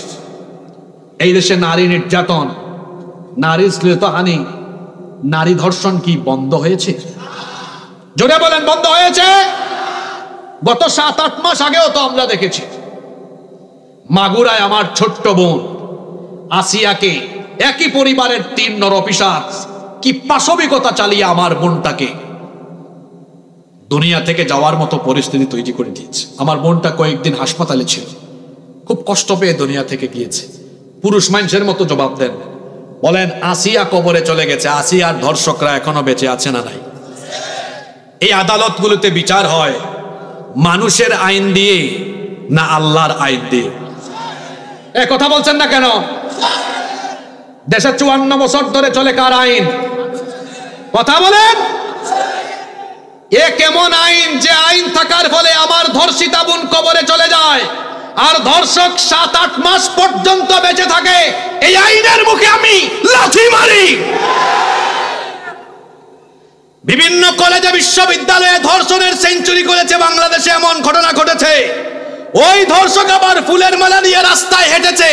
এ কেমন আইন যে আইন থাকার ফলে আমার দেশে ধর্ষিতা বোনেরা লাঞ্ছিত হয় আর ধর্ষক ফুলের মালা পায়? এই আইনের মুখে আমি ঝাড়ু নিক্ষেপ করি। এবার নিরপেক্ষ মন মগজ নিয়ে আপনারা জবাব দেন। সব দলমত একদিকে, আমি আগেই বলেছি, দলীয় সংকীর্ণতা মাথায় রেখে যে বক্তা বক্তব্য দেয় আর যে শ্রোতা বক্তব্য শুনে, এরা হেদায়াত পায় না। এবার নিরপেক্ষ মন মগজ নিয়ে আপনি আমার কথার জবাব দেন, যদি মানুষের আইনের পরিবর্তে এখানে আল্লাহর আইন থাকতো, জোরে বলেন, ধর্ষক বেঁচে থাকতো? বেঁচে থাকতো? এই দেশে চুরের শাস্তি, চুরের আইন, চুরের বিচার হয় কার আইনে? জোরে বলেন, কার আইনে? মানুষের আইনে ফাঁকফুকর আছে। ওই ফাঁকফুক করে দেখা যায় চোরও জামিন পেয়ে আবারও চুরি করার জায়গায় বসে যায়। এই রকম করেই তো চলছে। আর আল্লাহর আইনে চোরের শাস্তিটা কি? জোরে বলেন। যদি আল্লাহর আইন থাকতো আর চোরকে ধরে এভাবে জনসম্মুখে হাত কেটে ফেলা হতো, এই দেশে কোনো চোর বাটপার আর চুরি করার সাহস হবে তো না। আমার দেশে কোনো কিছুর অভাব নেই। আমার কথাগুলো যুবকরা ভালো করে শোনো, তরুণরা শোনো, কারণ তোমরাই আগামীর বাংলাদেশ বিনির্মাণের কারিগর। তোমাদেরকে কথা শুনতে হবে। আমার দেশটা বড় মজলুম, বড় মজলুম। আমার দেশে সম্পদের অভাব নাই। রাজশাহীতে আসলে তো আম আর আম। আমার দেশের, গোটা দেশের মাটি এত উর্বর, ফসল বীজ বপন করলেই ফসল হয়ে যায়। আমার বাড়ি সিলেটে আছে পাথরের খনি, গ্যাসের খনি, কয়লার খনি। আমি চট্টগ্রামে বসবাস করি, সেখানে আছে সমুদ্র, পোর্ট আছে, আমাদের বন্দর আছে, সেখানে চা বাগানও আছে, সিলেটেও চা বাগান আছে। এত এত সম্পদ আমার দেশে।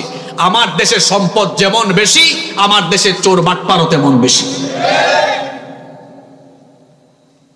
কেন উন্নত হয় না? কেন আমরা ভালো থাকতে পারি না? একটাই কারণ, আমরা ড্রাইভার ঠিক করতে পারি না। একটা ড্রাইভার একটা গাড়িকে সুন্দর করে পরিচালনার জন্য প্যাসেঞ্জার গুরুত্বপূর্ণ না ড্রাইভার গুরুত্বপূর্ণ? জোরে বলেন। ড্রাইভার যদি মাতাল হয়ে গাড়ি চালায়, ওই গাড়ি রাস্তায় থাকবে না, খাদে পড়ে যাবে। ঠিক তেমনি ভাবে একটা জাতিকে যারা নেতৃত্ব দিবে, এরা যদি চোর বাটপার হয়, এই জাতি ধ্বংসের কিনারে নিক্ষিপ্ত হবে।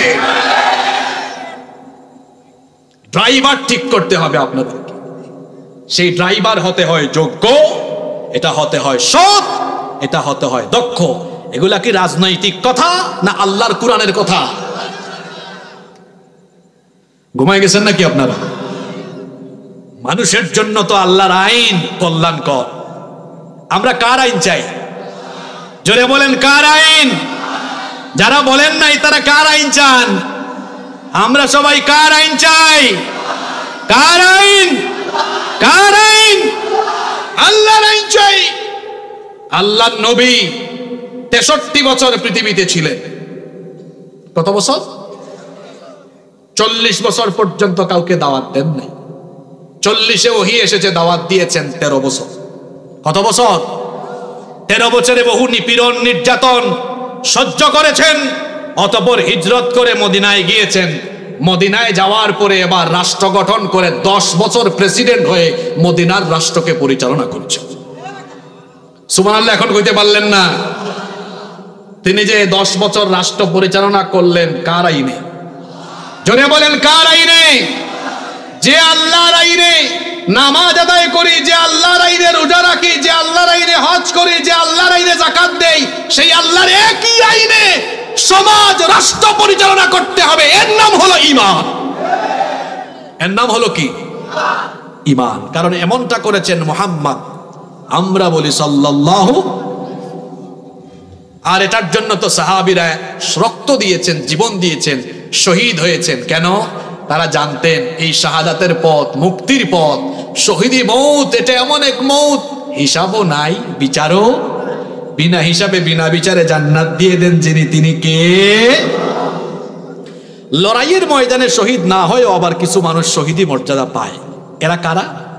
আল্লাহর নবী বলেছেন, এটা আবু দাউদ শরীফের হাদিস,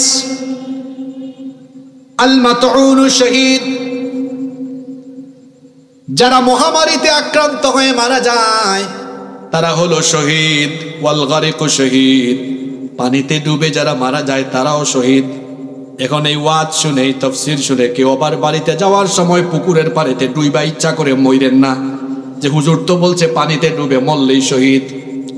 এর মানে তো এই না যে আপনি ইচ্ছা করে মরবেন, আত্মহত্যা করবেন, পরিস্থিতি এমন হয়েছে ভয়াবহ কোনো বন্যা বা কোনো বিপদে পড়ে হঠাৎ করে লোকটা পানিতে পড়ে মারা গিয়েছে, ঈমান থাকলে তাকে শহীদ মর্যাদা দিয়ে দিবেন কে? 3 নম্বর ওয়াসাহিবু যাতিল জামবি শহীদ, পক্ষাঘাতে যারা মারা যায় তারাও শহীদ। 4 নম্বর ওয়াল মাবতুনু শহীদ, পেটের পীড়া নিয়ে যারা দুনিয়া থেকে যায় ঈমান থাকলে শহীদ মর্যাদা দিবেন কে? 5 নম্বর ওয়াসাহিবুল হারিক শহীদ, আগুনে পড়ে যারা মারা যায় তাদেরকেও শহীদ বলেছেন মুহাম্মদ সাল্লাল্লাহু আলাইহি ওয়াসাল্লাম। 6 নম্বর ওয়াল্লাযী ইয়ামুতু তাহতাল হাদামি শহীদ, যারা প্রাচীর ধসে বা বিল্ডিং চাপা পড়ে মারা যায় তাদেরকেও শহীদ বলেছেন মুহাম্মদ সাল্লাল্লাহু আলাইহি ওয়াসাল্লাম। 7 নম্বর ওয়াল মারআতু তামুতু বিজামইন শহীদ, কোন নারী সন্তান জন্ম দিতে গিয়ে যদি তখন মারা যান সেই নারীকেও শাহাদাতের মর্যাদা যিনি দিয়ে দেন তিনি কে? তাহলে এরা শহীদ না হলেও ঈমান থাকলে এই অবস্থায় পড়ে মারা গেলে শাহাদাতের মৃত্যু যিনি দিবেন তিনি কে?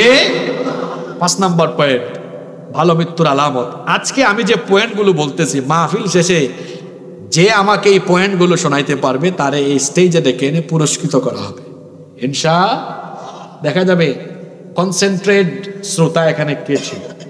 তবে পিছনের পয়েন্ট আমি আর এখন ব্যাক করব না, রিভিশন দিব না। 5 নম্বর ভালো মৃত্যুর 5 নম্বর আলামত হলো নেক কাজ করতে করতে করতে করতে মৃত্যুর সময় আসা, নেক কাজ করতে করতে মারা যাওয়া। আল্লাহর নবী বলেছেন মান ক্বালা লা ইলাহা ইল্লাল্লাহু ইবতিগা ওয়াজহিল্লাহ খুতিমা লাহু বিহা দাখালাল জান্নাহ।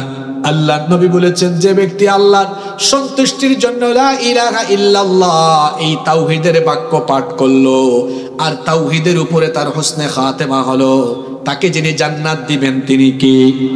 2 নম্বর ওমান সাল্লা সালাতান ইবতিগা ওয়াজহিল্লাহি খুতিমা লাহু বিহা দাখালাল জান্নাহ।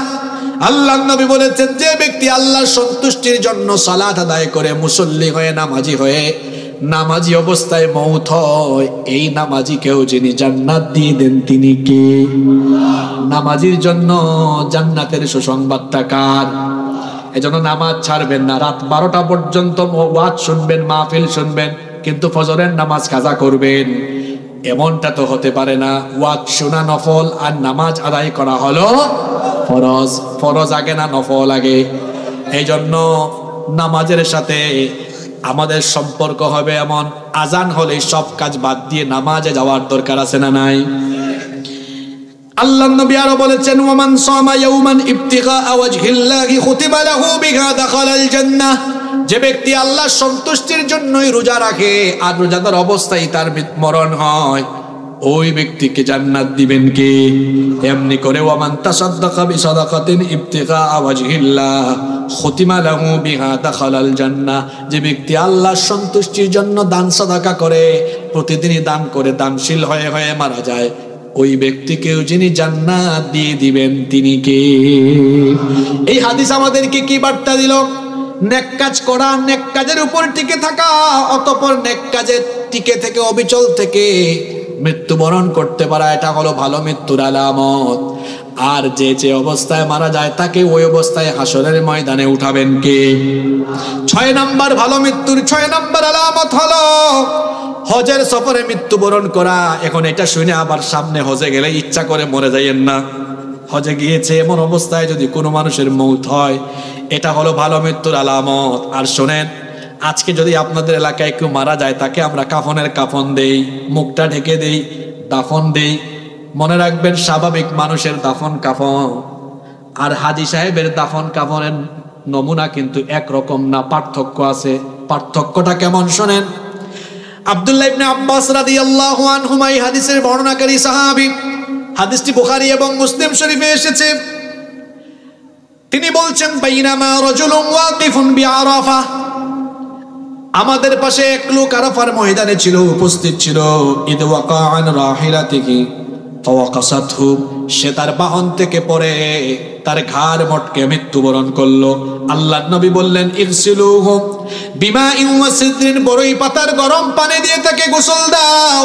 ওয়া কাফিনুহু ফি থাওবাইন, তার জন্য আলাদা কোনো কাফনের কাফন কিনে এনো না। হজের মধ্যে ইহরামে কাপড় থাকে, ইহরামের কাপড় থাকে কয় টুকরা, কয় পিস? আল্লাহর নবী বললেন এই 2 টুকরা দিয়ে তার কাফনের ব্যবস্থা করো। ওয়ালা তুহান্নিতুহু ওয়ালা তুখাম্মিরু রাসাহু, তাকে কিন্তু শুধু সুগন্ধি বা আতর লাগায়ও না, এমনকি তার মাথাও ঢাকবা না, মাথা খোলা রাখো। ফা ইন্নাহু ইউবাতু ইয়াউমাল কিয়ামাতি মুলাব্বিয়া, কারণ এই হাজী সাহেব ইসরাফিলের সিঙ্গার ফুৎকারের পরে তালবিয়া পাঠ করতে করতে হাসরের ময়দানে হাজির হবে। এখানে একটা ব্যতিক্রমী বিষয় জানলাম আমরা, যে হাজী সাহেব হজে মারা গেলে ওই ইহরামের কাপড় দিয়ে কি হয়? কাফন হয়, আর মুখ ঢাকা যায় না। বলেছেন মুহাম্মদ সাল্লাল্লাহু। 7 নাম্বার ভালো মৃত্যুর 7 নাম্বার আলামত হলো মৃত্যুর সময় কালিমা নসিব হওয়া। মৃত্যুর সময় কালেমাটা মুখ থেকে বের হওয়া, এটা এত সহজ বিষয় নয়। বহু মানুষ আছে মরণের সময় আরেকজন কালেমা শোনাইলো মুখ দিয়া বাইর হয় না। কালেমা কেবলমাত্র তার নসিব হবে যে কালেমার উপর টিকে থেকে জীবন যাপন করেছে। লা ইলাহা ইল্লাল্লাহ, এটা মানে কি? আল্লাহ ছাড়া যেমন কোনো মাবুদ নাই, আল্লাহ ছাড়া তেমনি ভাবে কোনো আইনদাতা বিধানদাতাও, এভাবে আল্লাহর আইনের ভিত্তিতে তারা জীবন পরিচালনা করেছে। মান কানা আখিরি কালামিহি লা ইলাহা ইল্লাল্লাহ দাখালাল জান্নাহ, যার শেষ কালেমা হবে লা ইলাহা ইল্লাল্লাহ, তার ঠিকানা হবে আল্লাহর জান্নাত। সুবহানাল্লাহ।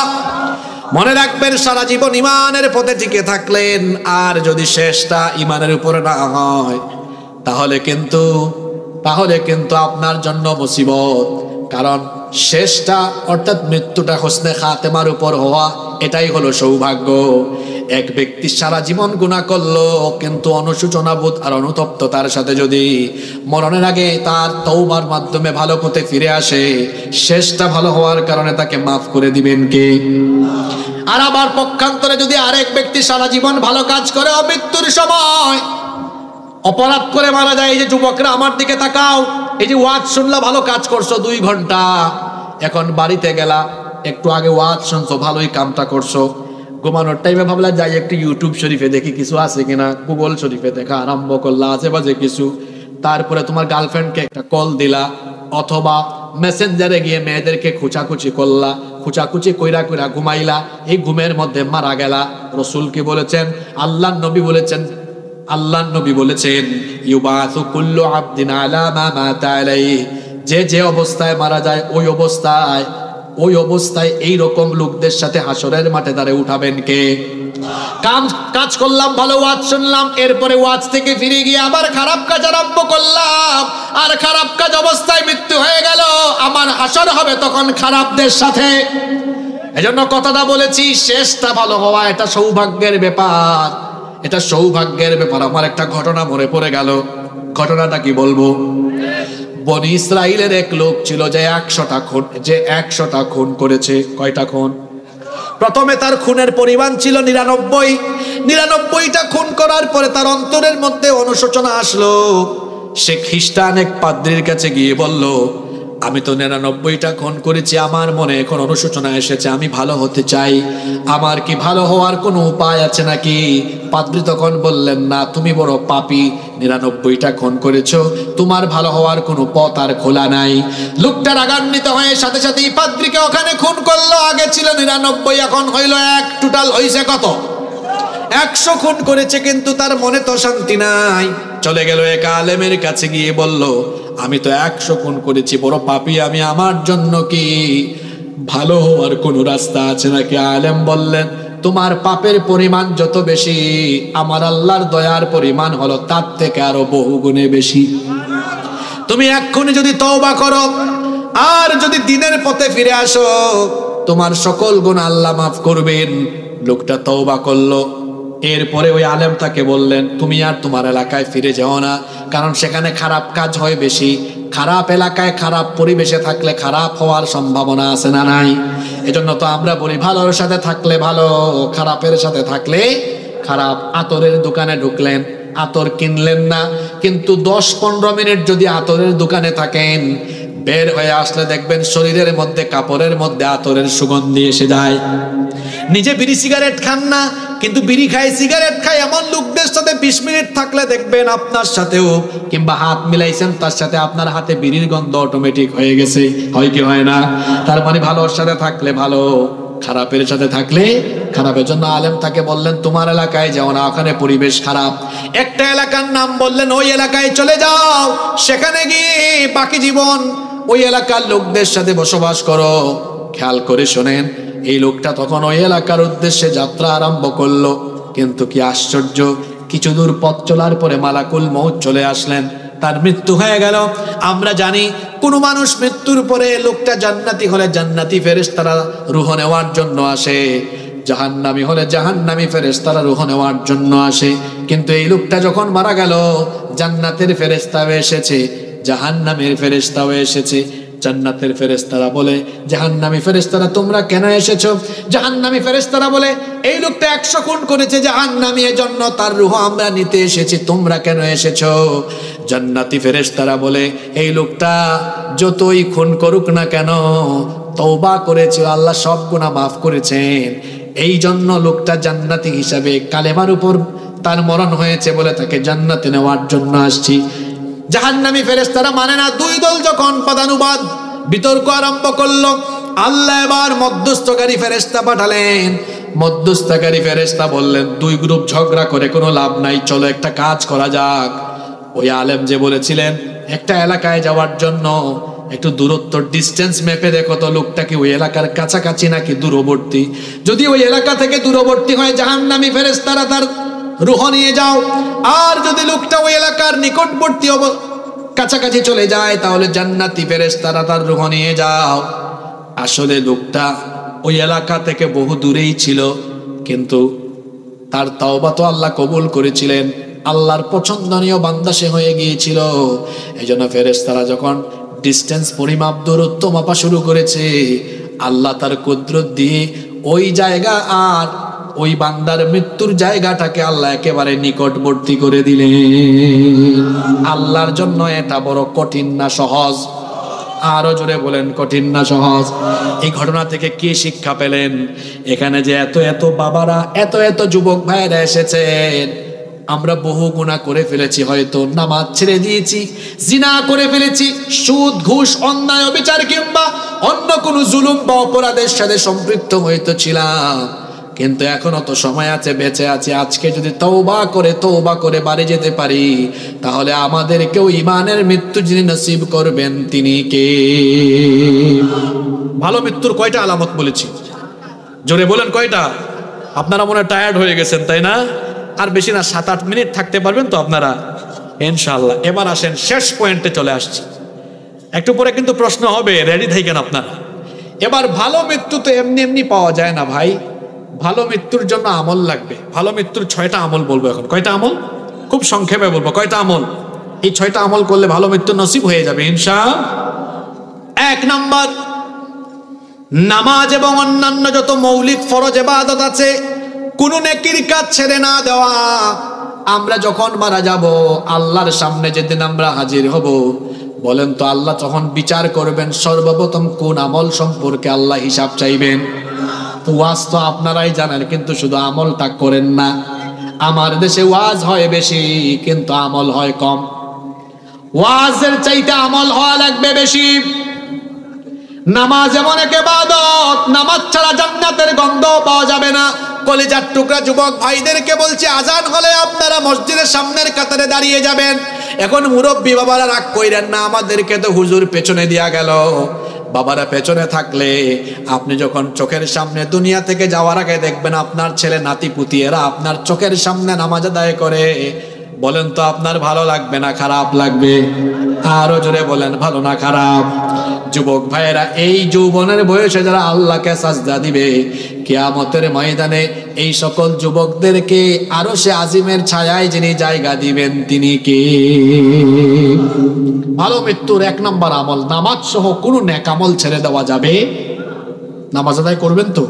কারা কারা নামাজ ছাড়বেন হাত তোলেন তো। দেখছেন তালের মধ্যে বেতাল হয়ে গেছে একটু। নামাজ ছাড়বেন নাকি আপনারা? আদায় করবেন তো? আল্লাহ তৌফিক দেন। দুই নাম্বার ভালো মৃত্যুর দুই নাম্বার আমল, সব সময় ওযু অবস্থায় থাকা। কি অবস্থায় থাকা?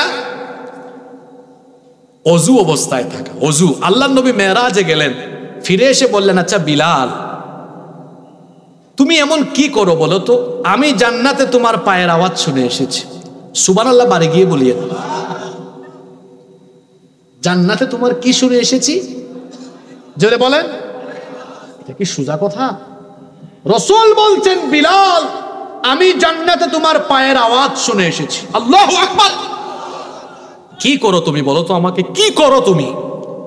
বিলাল বললেন, নবী আপনি সবই জানেন আমি যা করি, কিন্তু একটা আমল আমি কখনো ছাড়ি না। রাসূল বললেন, সেটা কি?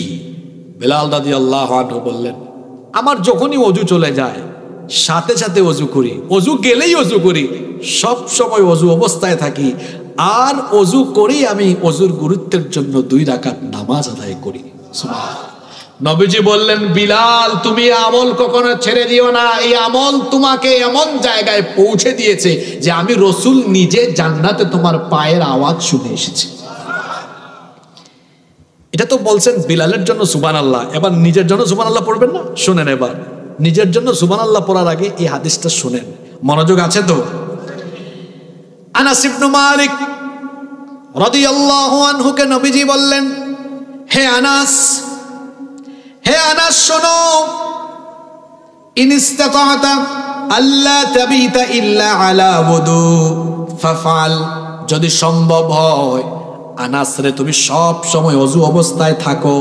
ফা ইন্নাহু মান আতাহুল মাউত, কেননা ওযু অবস্থায় যদি কারো মৃত্যু চলে আসে, ওয়া হুয়া আলা wudu'in উতিয়া শাহাদা, ওযু অবস্থায় কারো যদি মরণ হয়, মরণ হওয়ার সঙ্গে সঙ্গে আল্লাহ তাকে শহীদি মৃত্যুর মর্যাদা দিয়ে দিবে।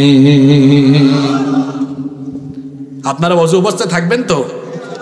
বেনামাজিরা এরা সবচেয়ে বেশি অপরিষ্কার, কারণ এরা তো, আমরা নামাজি যারা অন্তত ডেইলি কমপক্ষে কয়বার ওযু করি? জোরে বলেন কয়বার?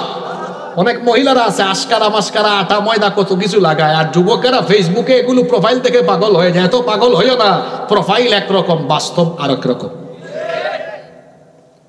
ফেয়ার এন্ড লাভলি মাখে, তারপরে ফেস ওয়াশ, তারপরে পার্লারে গিয়ে ফেসিয়াল করে, কত কিছু করে। চেহারার সৌন্দর্যের জন্য এত কিছুর দরকার নাই। ওযু করো, ওযু করো, চেহারার সব গুনাহ চলে যাবে, আল্লাহ চেহারায় নূর দান করে দিবেন। সুবহানাল্লাহ।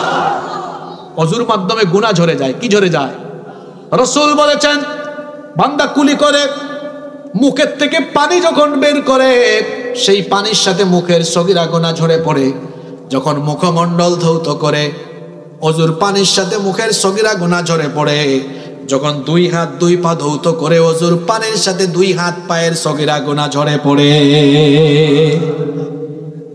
সাদা কাপড়ে দাগ লাগলে, আমার যদি এটা সাদা না, যাই হোক যে কালারই আছে, দেখেন 2-3টা দাগ এখানে পড়ে গেছে, পোকা লাগছে, দাগ পড়ছে, বুঝেন কথা? দাগটা দেখা যাচ্ছে, দেখছেন?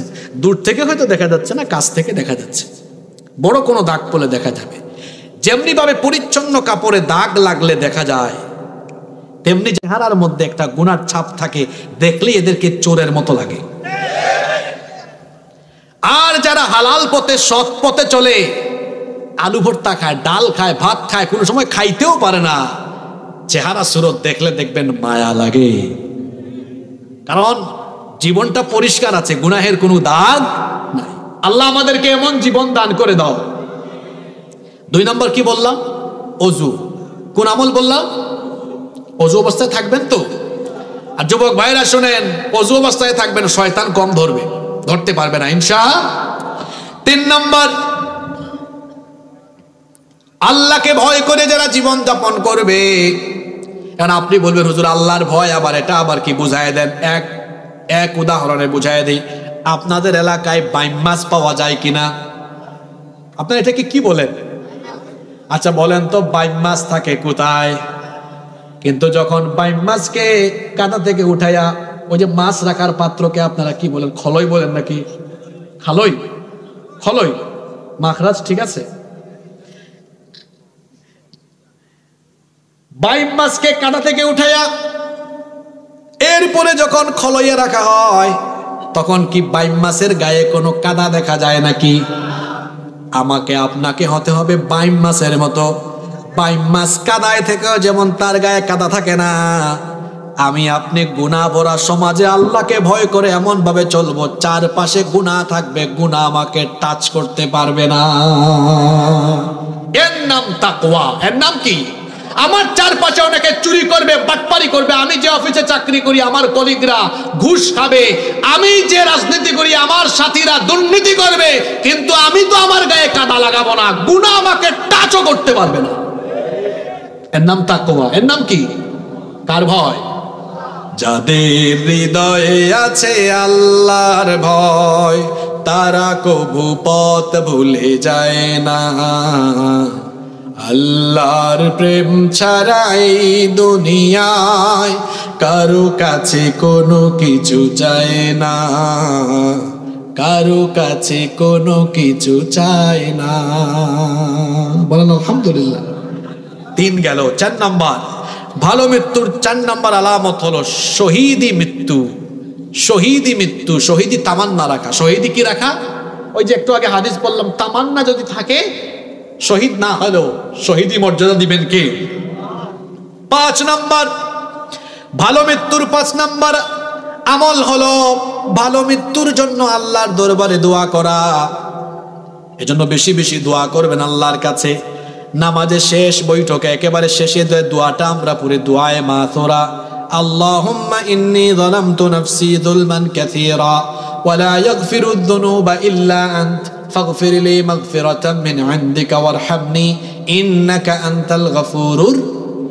এরপরে আপনারা সালাম ফিরায় ফেলেন, নামাজ হবে, অসুবিধা নাই। কিন্তু নবীজি বলেছেন এই দোয়ার পরে সালাম ফেরানোর আগে আরো 4টা বিষয় আল্লাহর কাছে দোয়া করো।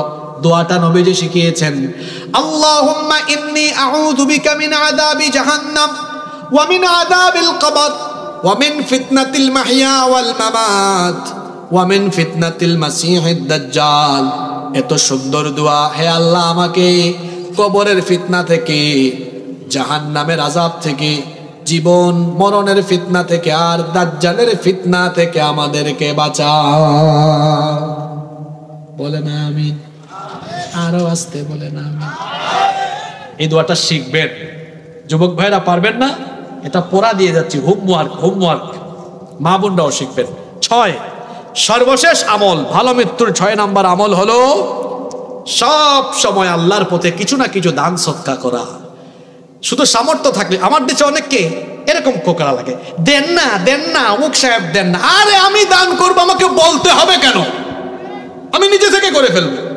প্রতিদিন দান করবেন। হাদিসে এসেছে, কানান নবী সাল্লাল্লাহু আলাইহি ওয়াসাল্লাম আজওয়াদুন নাস বিল খাইর। মানুষের মধ্যে সর্বাপেক্ষা শ্রেষ্ঠ দানশীল ছিলেন মুহাম্মদুর রাসূলুল্লাহ সাল্লাল্লাহু। আল্লাহর নবী বলেছেন, আস-সাদাকাতু তাদফাউ মিতাতাস সু। সাদকা খারাপ মৃত্যু থেকে মানুষকে ফিরিয়ে রাখে। অর্থাৎ সাদকার মাধ্যমে ভালো মৃত্যু নসিব হয়। প্রতিদিন সাদকা করবেন। মা বোনরা কিভাবে করবে? প্রতিদিন তো সুযোগ হয় না। বাড়িতে একটা বক্স বানাবেন, দান বাক্স, একটা বক্স বা বয়াম রেখে দিবেন। দানের নিয়তে অল্প অল্প 1 টাকা 2 টাকা, যার যেরকম আছে, 10 টাকা 20 টাকা, যার সামর্থ্য যেমন এভাবে রাখেন। কোথাও বের হলে দান করে দিবেন। এরকম প্রতিদিন দান করবেন। এই দান সৎকার বদৌলতে ভালো মৃত্যু নসিব করে দিবেন কে? মোট কয়টা পয়েন্টে আলোচনা করেছি জানেন? আজকে 15টা পয়েন্টে আলোচনা করেছি। প্রথমে আলোচনা করেছি মৃত্যু 2 ধরনের, ভালো আর খারাপ। এরপরে বলেছি ভালো মৃত্যুর আলামত 7টা। তারপরে বলেছি ভালো মৃত্যুর 6টা আমল। এই 15টা পয়েন্ট কে বলতে পারবেন? দেখে হাত তোলেন তো। মাশাআল্লাহ, 2 জন হাত তুলছে। 2 জনই বলতে পারলে দিব। আপনি বলেন তো। এরা হচ্ছে কনসেন্ট্রেট। দাঁড়ায় বলেন ভাই, আপনারা দেখুক সবাই। ওইদিকে ঘুরা বলেন, আপনারা দেখুক। জোরে জোরে বলেন। এটা মাইক দেন না কেন ওনারে?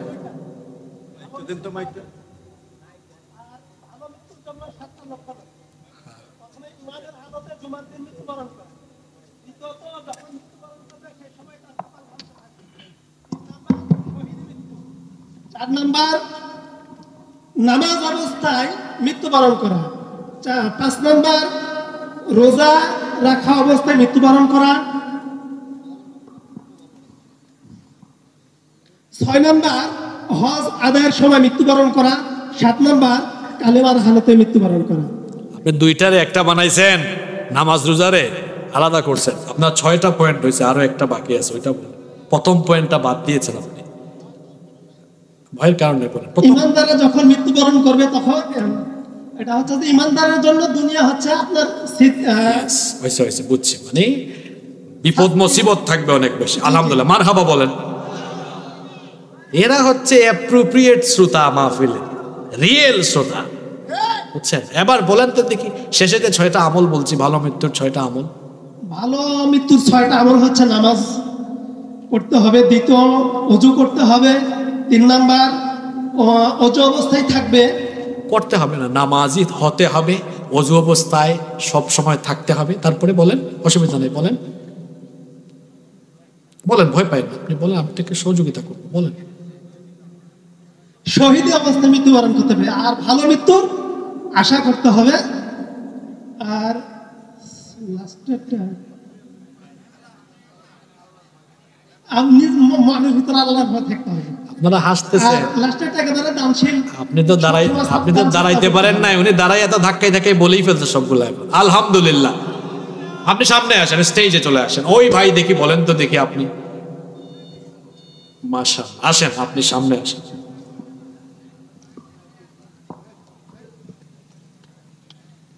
দেন দেখি এই ভাইকে দেন। আমি তো ভাবছিলাম রাজশাহীতে হাত 2টা উঠবে না, 30-40টা উঠে যাবে। আচ্ছা, আপনি এখানে দাঁড়ান। মৃত্যুর লক্ষণ হচ্ছে 2টা, একটা ভালো মৃত্যু, একটা খারাপ মৃত্যু। ভালো মৃত্যুর কারণ হচ্ছে 60টি। 1 নম্বর কারণ হচ্ছে আল্লাহ তাআলা সবসময় তাদেরকে বিপদ আপদে রাখবেন। 2 নম্বর, মৃত্যুর সময় তারা মৃদা ঘামবে সামান্য। 3 নম্বর, তারা হজের ময়দানে যে মারা যাবে। 4 নম্বর,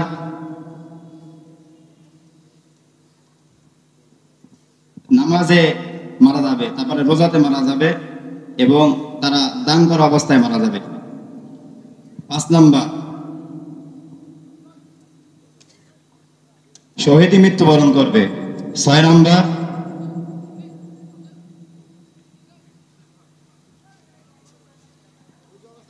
ওযু অবস্থায় মারা যাবে। 7 নম্বর, কালিমা নসিব হবে। আর 6টি মৃত্যুর 6টি অবস্থায় ভালো মানুষ মারা যাবে। তা 1 নম্বর কারণ হবে তারা সবসময় তারা নামাজ ছাড়বে না। 2 নম্বর, তারা সবসময় ওযু অবস্থায় থাকবে। 3 নম্বর, তারা সবসময় আল্লাহর ভয় লালন করবে। 4 নম্বর, শহীদের তামান্না লাগবে। 5 নম্বর, তারা দানশীল হবে। 6 নম্বর, দোয়া করবে। মারহাবা বলেন, সামনে আসেন। আসলে শোনেন, উনি সবই পারে, উনিও পারে। ওনারা বলতে গিয়ে লেট হয়েছে কেন, এটা আপনারা না বুঝলেও আমি বুঝি। আমরা যেদিন বক্তৃতা শিখেছি, এখন তো আমরা কথা যে কারো সামনে বলতে পারি। মাটি কাটবেন সারাদিন, এটা অনেক সহজ, কিন্তু মানুষের সামনে দাঁড়ায় 2 মিনিট গুছায় কথা বলতে পারা, সারাদিন মাটি কাটার চেয়ে ওইটা কষ্ট। এটা আপনি বুঝবেন না, আসেন না এখানে, একটু বসেন, একটু গুছায় কথা বলেন, কিছুক্ষণ এইদিকে, কিছুক্ষণ। আমার এই 2 ভাই ভালোই পারে। আমি যদি বলতাম না বলে লিখেন, চটপট লিখে ফেলতো। এই যে সাহস করে বলেছে, এটা অনেক বড় বিষয়। আর আমি আজকে অনেক খুশি। কেন খুশি জানেন? যদি এই 2টা হাত না পেতাম, মন খারাপ করে হয়তো চলে যেতাম। ভাবতাম এত তো মানুষ আমার ওয়াজ শুনলো, কিন্তু কে শুনলো কিছুই তো বুঝলাম না, মনে রাখতে পারলো না। এই 2 জন মানুষ যে পয়েন্টগুলো মনে রেখেছে, আলহামদুলিল্লাহ আমি খুশি। এই কারণে অন্তত এই 2টা মানুষ এই এলাকায় আগামীকাল বলবে আমি এই বিষয়ে আলোচনা শুনেছি, এই আলোচনার পয়েন্ট ছিল। আমাদের দেশে বেশিরভাগ মানুষ, ওই যে আমি মাহফিলে ওঠার আগে এক ভাই বলেছিলেন যে আপনারা দূরে দূরে সফর করার অনেক কষ্ট, কথা বলি 2 ঘন্টা, আসা যাওয়ায় চলে যায় 14 ঘন্টা। তাই আমি বললাম ভাই আমি তো মাহফিল কমাই দিয়েছি, সামনে আরো কমাই দিব। উনি বললেন কেন? আমি বললাম এখানে হাজার হাজার মানুষ আমাদের সামনে থাকে, কিন্তু আমরা যে ধাঁচে কথা বলি ওই ধাঁচে হাজার হাজার থেকে সবাইকে তৈরি করতে পারি না। একাডেমিকলি যেভাবে প্রতিষ্ঠানে বসে মানুষ তৈরি করতে পারি, বাইরে গেলে এটা হয় না। ওই যে শুধু স্লোগান, জজবা, আজান দেওয়া, কিছুক্ষণ গান গাওয়া, 5 লাখ 6 লাখ টাকা খরচ করে যুবকরা মাহফিল আয়োজন করে এই তামাশা করার জন্য নাকি? মাহফিল থেকে কিছু নিয়ে যেতে হবে তো। আসেন আপনি উপরে চলে আসেন। এই দুই ভাইকে ধন্যবাদ জানাচ্ছি। এরা হচ্ছে না আপনাদের জন্য দৃষ্টান্ত। আগামী দিনে কোথাও মাহফিলে গেলে তামাশা করার জন্য যায়েন না। আমার দেশে বহু বক্তা আছে, কি বলে নিজেই জানে না, পয়েন্ট নাই, কিছু নাই। শ্রোতাও আছে এমন, লাইন নাই। যেটা শুনবেন, এই যে 2টা ঘন্টা সময় গেল, সময় হলো মানুষের জীবনের সবচেয়ে বড় মূলধন। সম্পদ গেলে সম্পদ পাওয়া যায়, সময় গেলে সময় পাওয়া যায় না। আজকে যে কথাগুলো হয়েছে, যারা ভালো করে বুঝেন নাই, সুযোগ পাইলে ইউটিউবার ভাইদের চ্যানেল থেকে পড়ে শুনে নিয়েন, কত গুরুত্বপূর্ণ কথা আজকে হয়েছে। আজকে কথা বলেছি পৃথিবী থেকে চলে যাওয়ার ধরন নিয়ে। সবগুলো কথা আপনার জন্য। আপনি চলে যাবেন তো, ধরনটা কেমন হতে পারে, ভালো আর খারাপ চুজ করতে হবে আপনাকে, কোন পথ আপনি চান। এরপরে বলেছি ভালো মৃত্যুর কিছু সাইন, আলামত আছে, নিদর্শন আছে। শেষ করেছি ভালো মৃত্যু পাওয়ার 6টা আমল দিয়ে, যে এই আমলগুলো করলে ভালো মৃত্যু নসিব করে দিবেন কে? আল্লাহ। আমার ভাইরা এই পয়েন্টগুলো বলেছেন, আমি তাদেরকে আমার তরফ থেকে সামান্য পুরস্কার দিয়ে যাচ্ছি, এবং আমরা সবাই তাদের জন্য দোয়া করছি। আল্লাহ যেন আমার ভাইদের জেহেন শক্তির মধ্যে আরো বারাকা দান করেন, এবং আল্লাহ যেন তাদেরকে সহ আমাদের সবাইকে আল্লাহ যেন দ্বীনের উপরে অটল অবিচল রাখেন। আমরা বলি আমিন। আপনাদের জন্য অনেক দোয়া রইল। ইয়াকুমুল্লাহ, মারহাবান বিকুম জামিআ। আপনার নাম কি? হাফেজ আলমগীর ভাই। আপনার নাম? ঠিক আছে, আপনারা এখানেই বসে যান। মাহফিল কমিটির সম্মানিত সভাপতি বা ম্যানেজমেন্টের কারো কোনো কথা থাকলে আমরা শুনবো, না থাকলে আপনি সিলেটি মাত মাতলে আপনারা বুঝবানি, রাজশাহীর মানুষ। আচ্ছা, যুবক ভাইরা অনেক কষ্ট করে মাহফিল। আলহামদুলিল্লাহি রাব্বিল আলামিন والصلاة والسلام على أشرف الأنبياء والمرسلين ربنا ظلمنا أنفسنا وإن لم تغفر لنا وترحمنا لنكونن من الخاسرين রব্বুল আলামিন গভীর রাত পর্যন্ত তোমার অসংখ্য বান্দা বান্দীরা নীরবে বসে বসে তোমার কালাম থেকে আলোচনা শুনেছেন। রব্বুল আলামিন আমরা যারা হাত তুলেছি, জীবনে কম হোক বেশি হোক সবাই আমরা গুনাহ করে ফেলেছি। আমাদের গুনাহের দিকে না তাকিয়ে তোমার রহমতের দিকে দৃষ্টিপাত করে আমাদের যত গুনাহ আছে তোমার গাফফার নামের খাতিরে, সগীরা কবিরা জানা অজানা যত গুনাহ আছে দয়া করে সব গুনাহ তুমি মাফ করে দাও। রব্বুল আলামিন আমাদের স্ত্রী সন্তান পরিবার পরিজন সবাইকে মাফ করে দাও। আমাদের কলিজার টুকরা আব্বা আম্মাকে মাফ করে দাও। ইরহামহুমা কামা রাব্বায়ানি সগীরা রব্বিরহামহুমা কামা রাব্বায়ানি সগীরা। রব্বুল আলামিন আমাদের আত্মীয় স্বজন যারা কবরে চলে গিয়েছেন তাদেরকে মাফ করে দাও। এই পুটিয়া এলাকায় যত মুসলমান শহীদ হয়েছে দয়া করে সকলের কবরকে তুমি জান্নাতের বাগান বানিয়ে দাও। রব্বুল আলামিন আজকের এই আয়োজনকে কবুল আর মঞ্জুর করে নাও। এই আয়োজনে যারা দান সদকা করেছেন সবার দান সদকা কবুল করে নাও। রব্বুল আলামিন আমাদের অভাব অনটন দূর করে দাও। আমরা যে যে সমস্যায় আটকে আছি সমাধান করে দাও। রব্বুল আলামিন আমাদের মালিক যুবক ভাইয়েরা অক্লান্ত পরিশ্রম করে আজকের এই কোরআনের বাগান সাজিয়েছে। আমার যুবক ভাইদেরকে মাফ করে দাও, তাদেরকে দ্বীনের জন্য কবুল করে নাও। অসংখ্য মায়েরা বোনেরা মাহফিলে এসেছেন, আল্লাহ আমার মা বোনদেরকে মাফ করে দাও। তাদেরকে তুমি মুত্তাকি পরহেজগার আবেদা সালেহা কানেতা বানিয়ে দাও। রব্বুল আলামিন আমাদের সকলকে তুমি দ্বীনের জন্য কবুল করে নাও। সাল্লাল্লাহু তাআলা আলা খায়রি খালকিহি মুহাম্মাদিন ওয়া আলিহি ওয়া আসহাবিহি আজমাইন বিফadli সুবহান রাব্বিকা রাব্বিল ইজ্জাতি আম্মা ইয়াসিফুন সালামুন আলাল মুরসালিন আলহামদুলিল্লাহি রাব্বিল আলামিন ওয়া জাআল আখিরা কালামিনা ইনদাল মাউতি লা ইলাহা ইল্লাল্লাহু মুহাম্মাদুর রাসূলুল্লাহ।